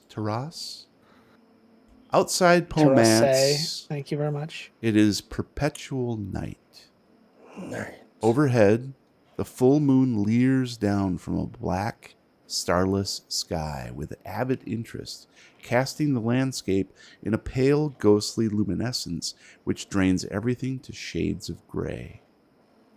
A faint breeze brings the distant whiff of salt water and drowned things left to rot on seaweed-strewn beaches. Dead, gnarled apple trees surround the property, their skeletal limbs outstretched, beseeching the heavens for succor that will never come. Yet each fruit tree is laden with a strange... Yet each tree is laden with a strange fruit. Obsidian gemstones hang heavy and pendulous from drooping branches. Thousands upon thousands of identical black jewels. Oh, bloody hell, not again.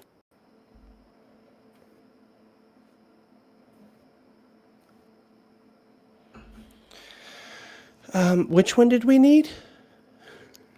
The real one? Okay. So the real one would Oh, look yeah. like... I'm gonna go up and I'm assuming we're still have the comms in that we had. Yes, correct.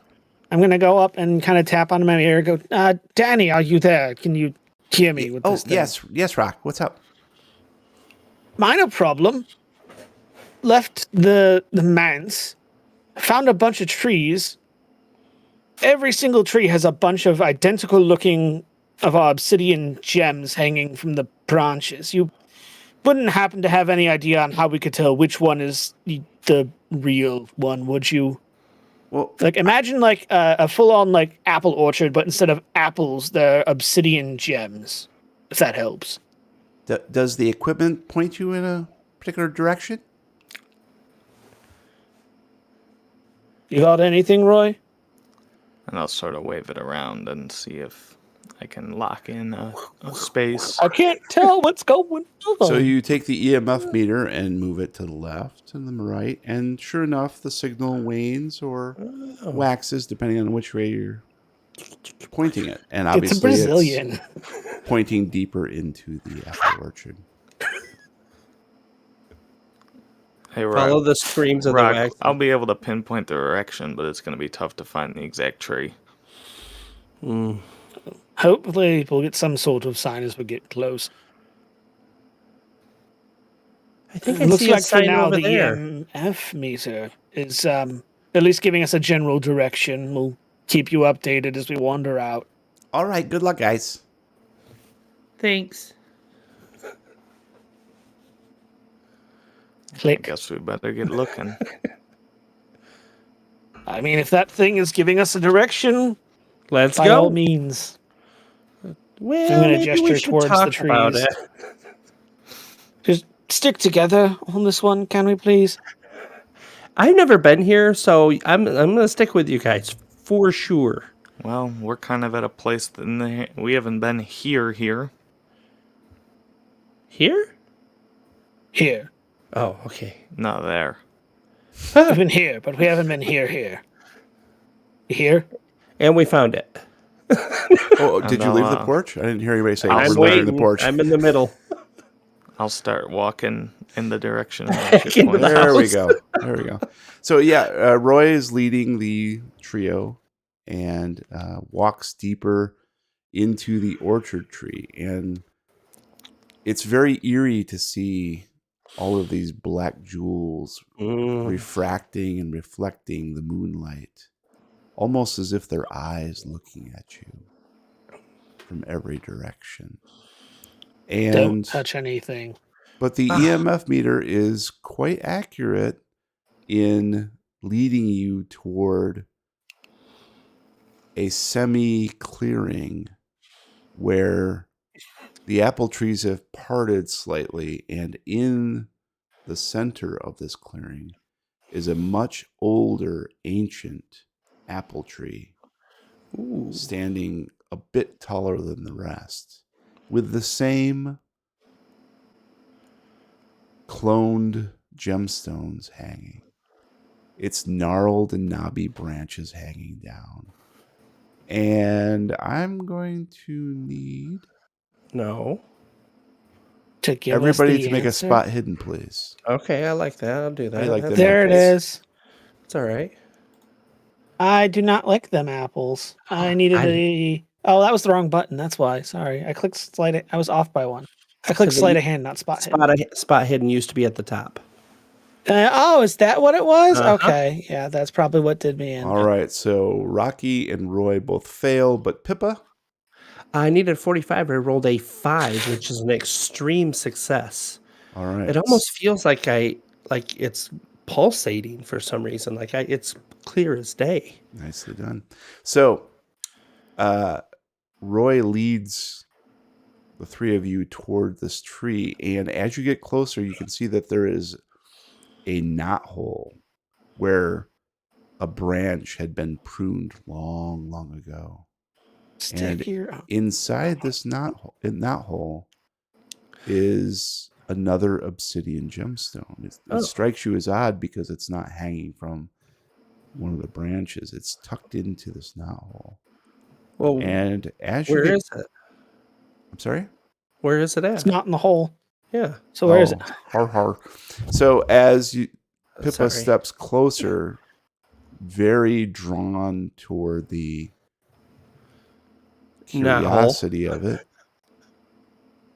and also slightly mystified or maybe even hypnotized to a certain extent. This glittering gem hidden away inside the tree. Almost involuntarily, your hand starts reaching for it. And you can hear the EMF meter clicking away, beeping slightly softly in Roy's hand. And you get closer and closer to the knothole, your hand mere inches from the gemstone. And then your hand freezes because with your extreme spot hidden, you see that the gemstone is not simply tucked into the knothole. It's being held in the knothole. You can see the tips of pale fingers wrapped around from beneath. A pale hand is holding the gemstone.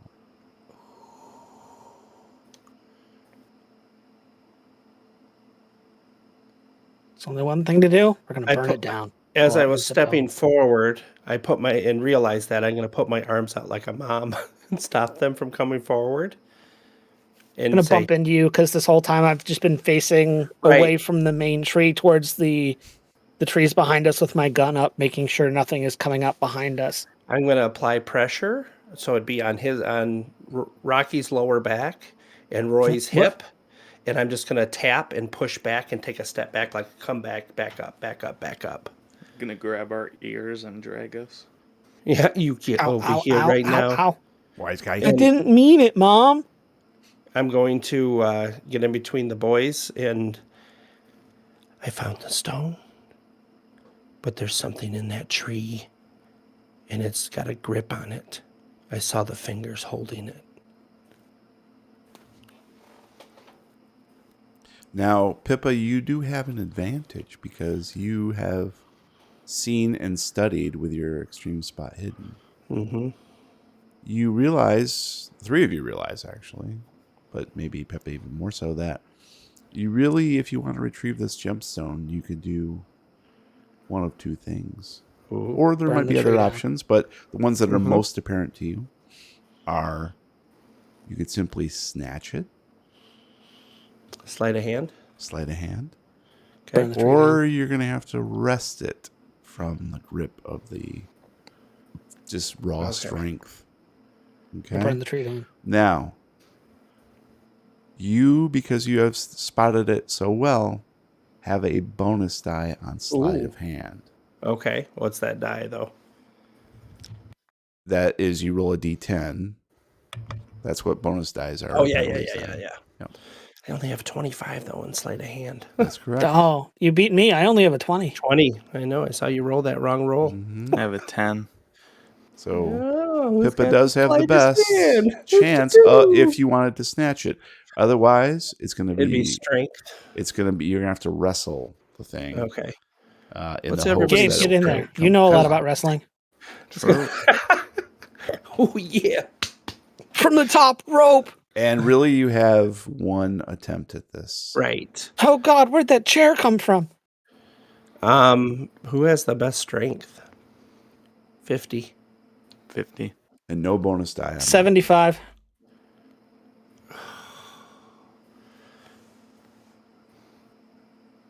Like, we could try to steal it quickly, but I'm not good at that. I don't know about you guys, but we might be able to just grab and pull it and rip it out of there.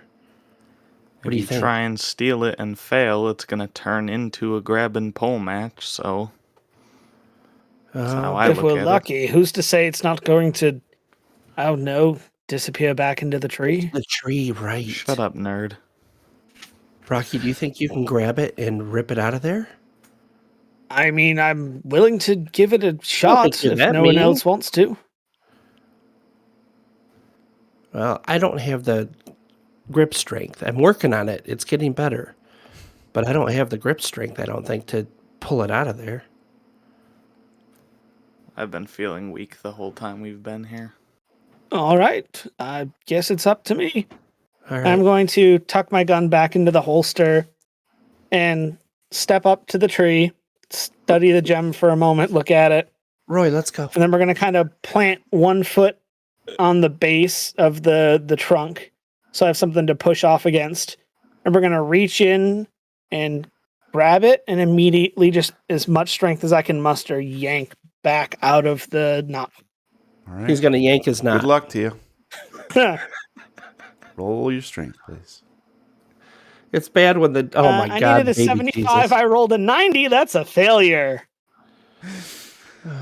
All right. Well, you do have the option. Charlie horse! Charlie horse! God. You could spend 15 luck, or you could try to push the roll. How many numbers you got left? Push it. You have a 75. could. Just tell me. You gotta come up with a Statistically, good it's story not- about it. Yeah, statistically, it is better to push it than it is to spend the luck, but it's a sure thing with the luck. So I'm gonna. So first time I grab onto it and I push back, and there was some sweat on my hands. You know, I'm a little nervous, and it's gonna start to move a bit, and then it's gonna slip out of my hand, and I'm gonna kind of stumble backwards and fall down. Gonna stand back up,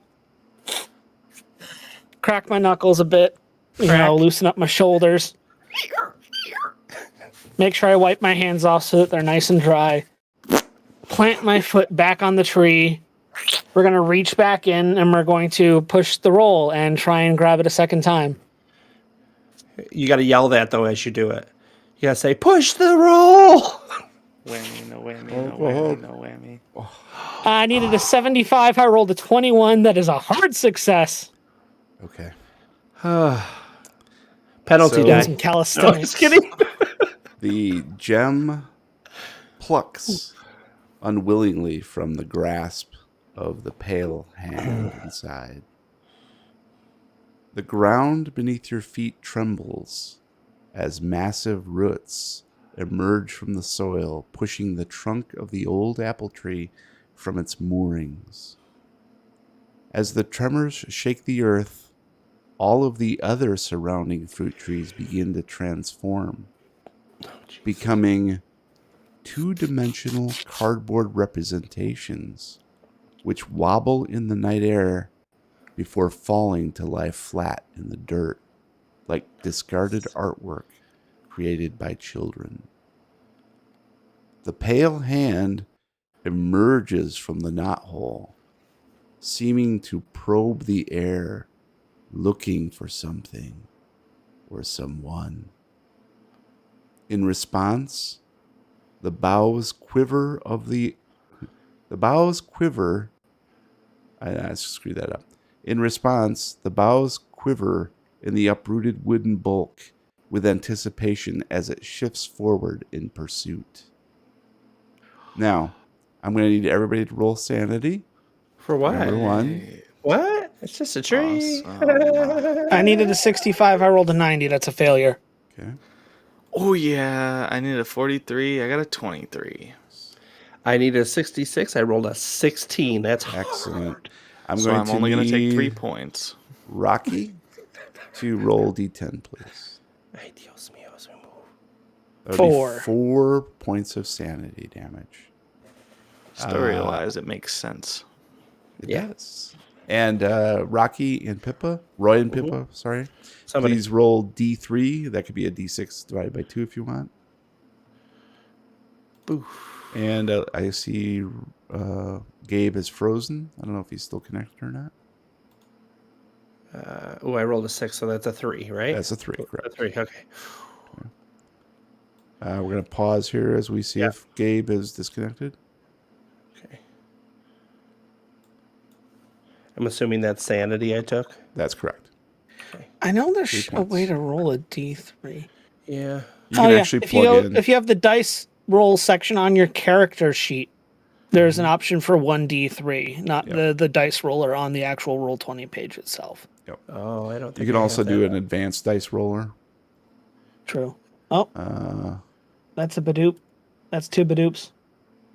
I'm getting it back, he said. Okay, good. His computer. Minor technical difficulties. Okay. I don't see a D3 on the advanced No, roller. it isn't on the advanced. Oh. Yeah. So, Brian, if you're on your character sheet, Uh-huh. up at the very top above the bar that says investigator info, on the left-hand side, there's a little V, it's a tiny button, like a cog with a here. drop-down arrow. Uh-huh. Yep. If you click on that, it gives you some more options for your sheet.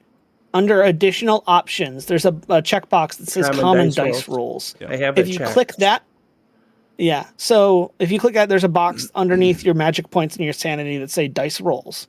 I just didn't know where to look for it. Yep. And I've So you can hit the 1d3. I've gone ahead and rolled for Gabe Roy, so we can proceed a little bit. So he's taken 2 points of sanity damage, so nothing's really crazy. So Rocky, since you took the most sanity damage, please describe your involuntary reaction.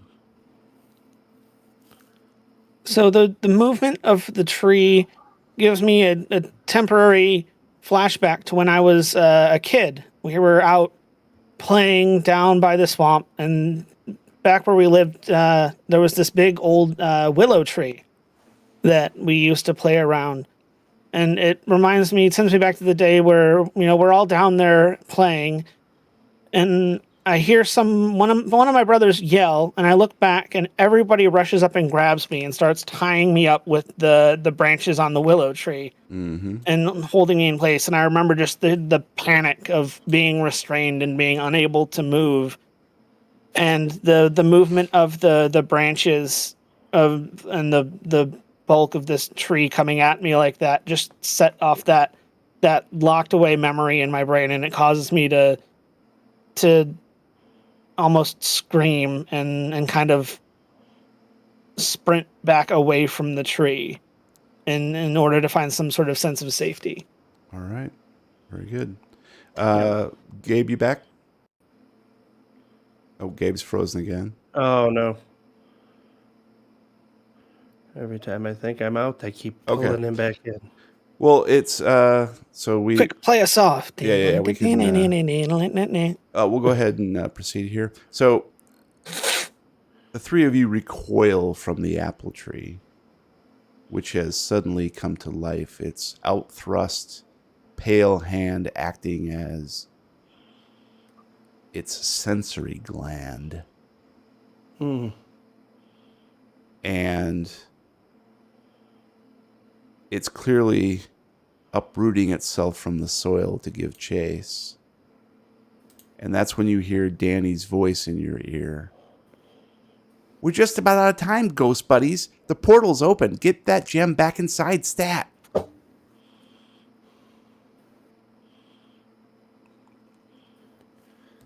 So we're gonna gotta take off running, right? Shake off the momentary panic and kind of swivel my head around to try and see if I can't spot our target. Where's the portal at right now? You whirl around and see the front door of Po Mance is now blinding white. Okay.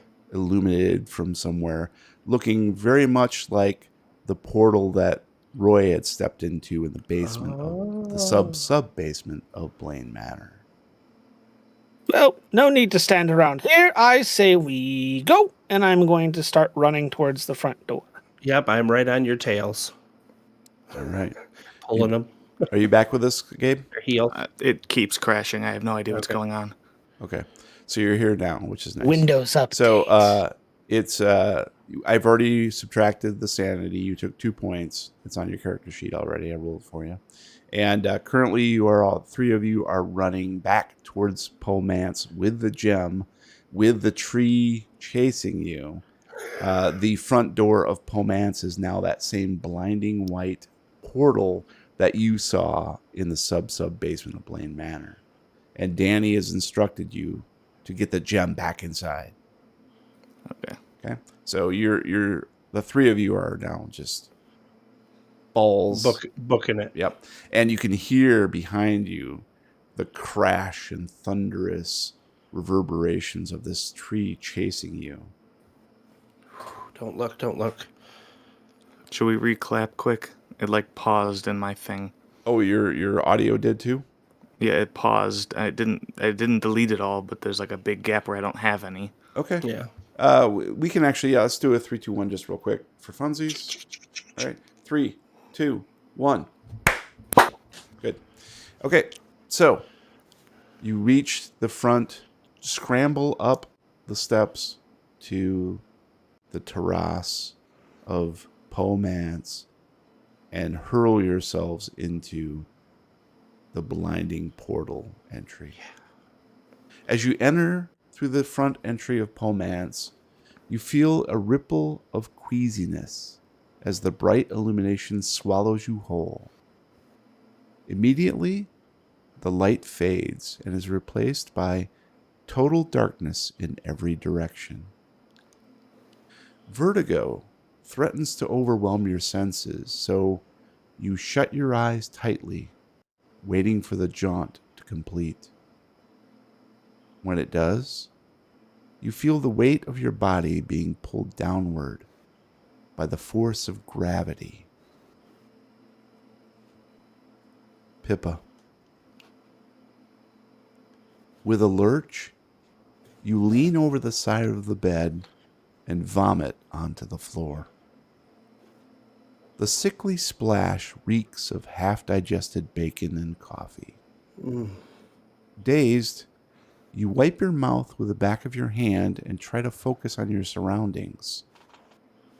Instead of the expected white sheets and gurney of Professor Peasley's lab, you realize you are lying on a twin mattress that sags in the middle where the bed frame springs have long ago given up its support.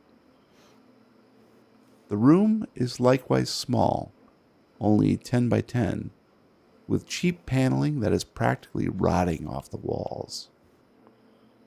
There are several faded blank spots where pictures once hung, and a ramshackle dresser squats in one corner, its drawers pulled askew. As you attempt to pinpoint your location, you hear an eerie sound outside that causes the hair on your nape to tingle uncomfortably. Rocky. With a slightly painful thump, you feel cold, hard ground rise up to meet your prone body. The smell of musty soil, wet rocks, and gasoline assaults your nostrils. Reflexively, you reach up to pinch your nose closed, but your hand is met with the sticky strands of spider webs. You open your eyes cautiously, trying to focus on where you might be. Although it is very dark, distant faint light from an unknown source allows your sight to slowly adjust until you're able to pick out the vague shape of your palm in front of your face. You reach up, brushing away more webs, to feel an unyielding surface just a couple feet above. Quick exploration with your fingers confirms the material is most likely wood of some sort, and you're pretty sure those beams are floor joists. Is this some sort of crawl space beneath a house? As the thought enters your puzzling mind, something wet drips onto your hand. You rub the viscous substance between your thumb and forefinger, warily bringing it closer to get a good sniff. Is that bacon? Before you're able to confirm the suspicion with a taste test, however, a hauntingly familiar voice drifts to your ears. Roy, Oh no, Roy froze right when I said Roy. Oh, Look what you've done. I know. This is all your fault. Thank you, Windows Updates. We'll see if he can reconnect here. Roy. Who else but Roy? All right. It's the only thing I can think it is. Yeah, this is no mystery, guys. Yeah.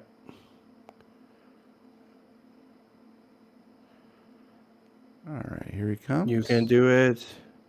All right, Quick. he's back. It's his turn. Oh, no, he froze again. Yeah. All right, we're just going to have to proceed. All right.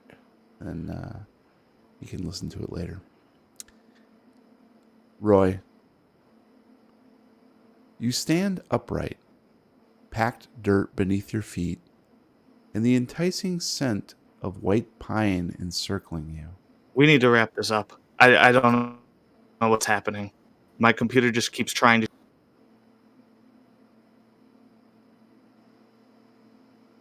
All right. So, yes, we are attempting to wrap this up. And it looks like you're back. Can you hear me okay? Yeah. All right, let's try to get this out. Roy, you stand upright, packed dirt beneath your feet, and the enticing scent of white pine encircling you. Cautiously, you open your eyes and immediately wish you hadn't.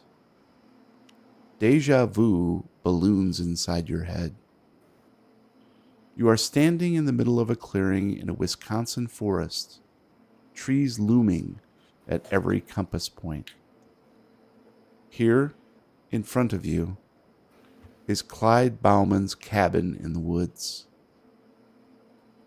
The very sight of the structure causes your innards to seize with a peculiar coldness, and even before you hear it, you know what comes next. From somewhere deep inside the tree line, a lilting voice calls out, "Give me kisses." Tune in next time as we play another reel of the Lovecraft Tapes. All right, real quick, guys. Any thoughts, theories? What's hitting here? This is crazy. There's the higher power is doing something. You mean Jeremy? Yeah. Yeah, Jeremy's definitely doing something. Jeremy, are you doing something? Good feeling you're doing something, Circe? Jeremy. Is that how you say it? Circe? Circe? Yeah. What about her? Could it be Circe? Who's Circe? I probably wrote it down wrong when whoever Gabe was talking or Roy was talking to. Danny? In the billiard room? Oh, with a drink? Mr. Circe. Circe. Okay. Does he by I chance think he's run a company orchestrating all that of makes this. mini That's what I'm mints? thinking. Something like that. Circe. Because Mr. it's Circe's mini mints. It's every location where Rocky has had major death issues. Yeah. Yeah. I'm thinking that he's orchestrating this. Worst conductor ever. Well, I mean, the human body is okay at conducting electricity. Not Okay, really. those aren't theories. Those are facts. Those are facts. Unless you got rubber feet or All right, guys, we're you're, running a little bit long here, so let's launch straight into our recommendos. Cool. Roll D100. You got it, boss. Let's just let Gabe go first. Oh, too late. JIK. Oh yeah, he's Yep, too late. He's done. So it'll be Brian. Did you roll? Nope. Why don't Getting you to roll? it. I'm getting Roll a to it. D-hundo, Jesus bitch. Christ, everybody, chill out. All right, I'll go first. I've always had a soft spot for singer-songwriters who Gabe's write. back. I've always had a soft spot for singer-songwriters who write intelligent lyrics and exhibit genius musical talent. In the past couple decades, I've enjoyed Steven Wilson's solo efforts as well as his work with Pineapple Thief, Blackfield, and No Man, but I discovered him initially by way of Porcupine Tree. As his solo career took off, his participation in other bands began to wane. So, fans of Porcupine Tree were pretty much resigned that the project was kaput. Lo and behold, the pandemic has a silver lining. All right. Steven Wilson enlisted Gavin Harrison and Richard Barbieri to secretly record a new album called Closure Continuation, and it is every bit a Porcupine Tree album, a natural evolution of their signature sound influenced by the likes of Pink Floyd, Tool, and other prog rock bands. This is a fantastic return to form, considering Wilson has increasingly explored pop sound with a fair degree of success, and wasn't expected to delve back into socio-political investigations with a hard-edged sound. I find the lyrics more focused and less navel-gazy than the early stuff, and the instrumentals are crisp, insistent, and confident. They've supplemented the album with a couple good videos too, including a surreal dystopian thematic for Rat's Return. And of course, there is a near 10-minute track because, hey, it's prog rock. If you dig the style even a little, give Closure Continuation from Porcupine Tree a listen. All right, go ahead, Gabe. Why don't you go next so we can get you out of the way? Okay, I'm gonna recommend a new movie that's come out. Is it the first new movie I've liked this year? It might be. It's on Hulu. It's Prey, the Predator prequel. I found it very enjoyable. I love Predator. I even loved Predators. I even liked Predator 2. I really enjoyed this because it was just a fresh take on something. Like, it's about Native Americans fighting Predator. So it was just a new style of looking at an old favorite. The way that seeing how they went about it, seeing how their culture implemented in fighting the thing, and just seeing it on the early American plains. It was a new look into something, just kept it very fresh. I thought it was probably the best way that they could have made another Predator movie, because it didn't just feel like the same movie recycled again. It's something that I think a lot of these like long-running horror classics should try and do, in that it changed up the formula and made something completely different that we haven't seen before. So it's on Hulu. Definitely check it out. I thought it was very good. I thought that the gore, while there wasn't a ton of it, was very cool. So it had everything that you want from a Predator movie, other than Jesse Ventura. That would have been the only thing that could have improved it. But yeah, so give Prey a check. I thought it was very good. Cool. Fantastic. Yep, I liked it. Thank you, Gabe. We will definitely check that out. It's on my list. So, Matt, you're up next. Oh boy. Prey. So I'm recommending a game tonight, of course. But it's something, a little something old, yet it's something new. It's Marvel's Spider-Man Remastered, a re-release of the formerly PlayStation exclusive Spider-Man game from, I want to say 2014, somewhere around there. And what it is hands down like the best Spider-Man game in a very long time.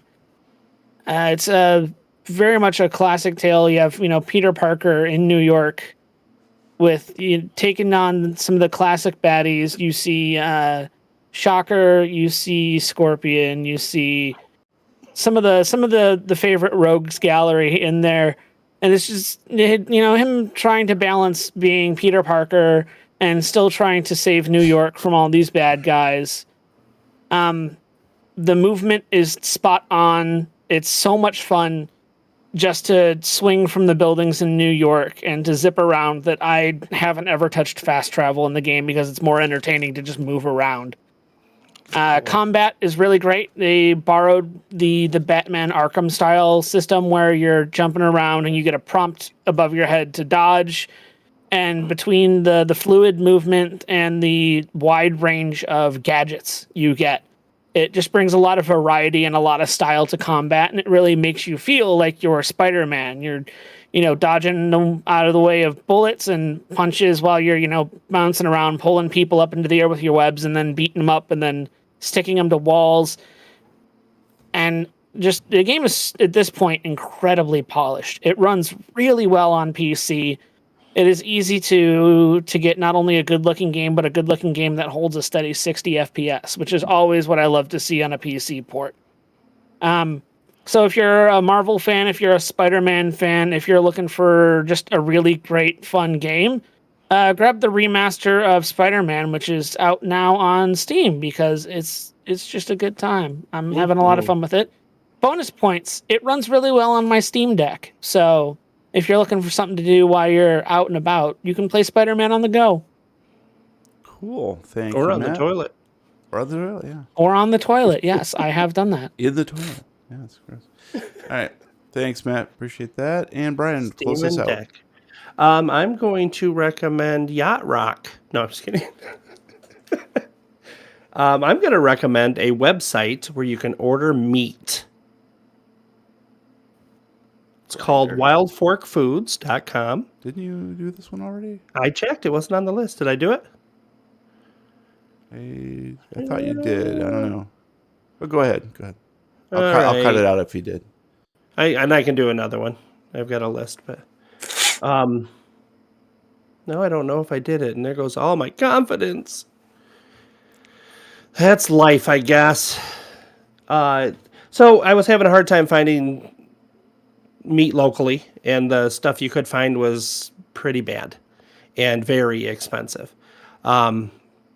Just on a whim, I got an ad, and it said free shipping on your first order over $35. I'm like, I'll drop $40 and we'll see if that works. And I ordered from them, and the quality of the meat and the amount you get versus local grocery store, and it just was head and shoulders above everybody else. So I've been ordering from them pretty much all summer long, and discovered that if you sign up for their yearly membership, which is $30, you get free shipping on every single order over $35 regardless. So it's pretty much a no-brainer, because normally it would cost you $10 for shipping per.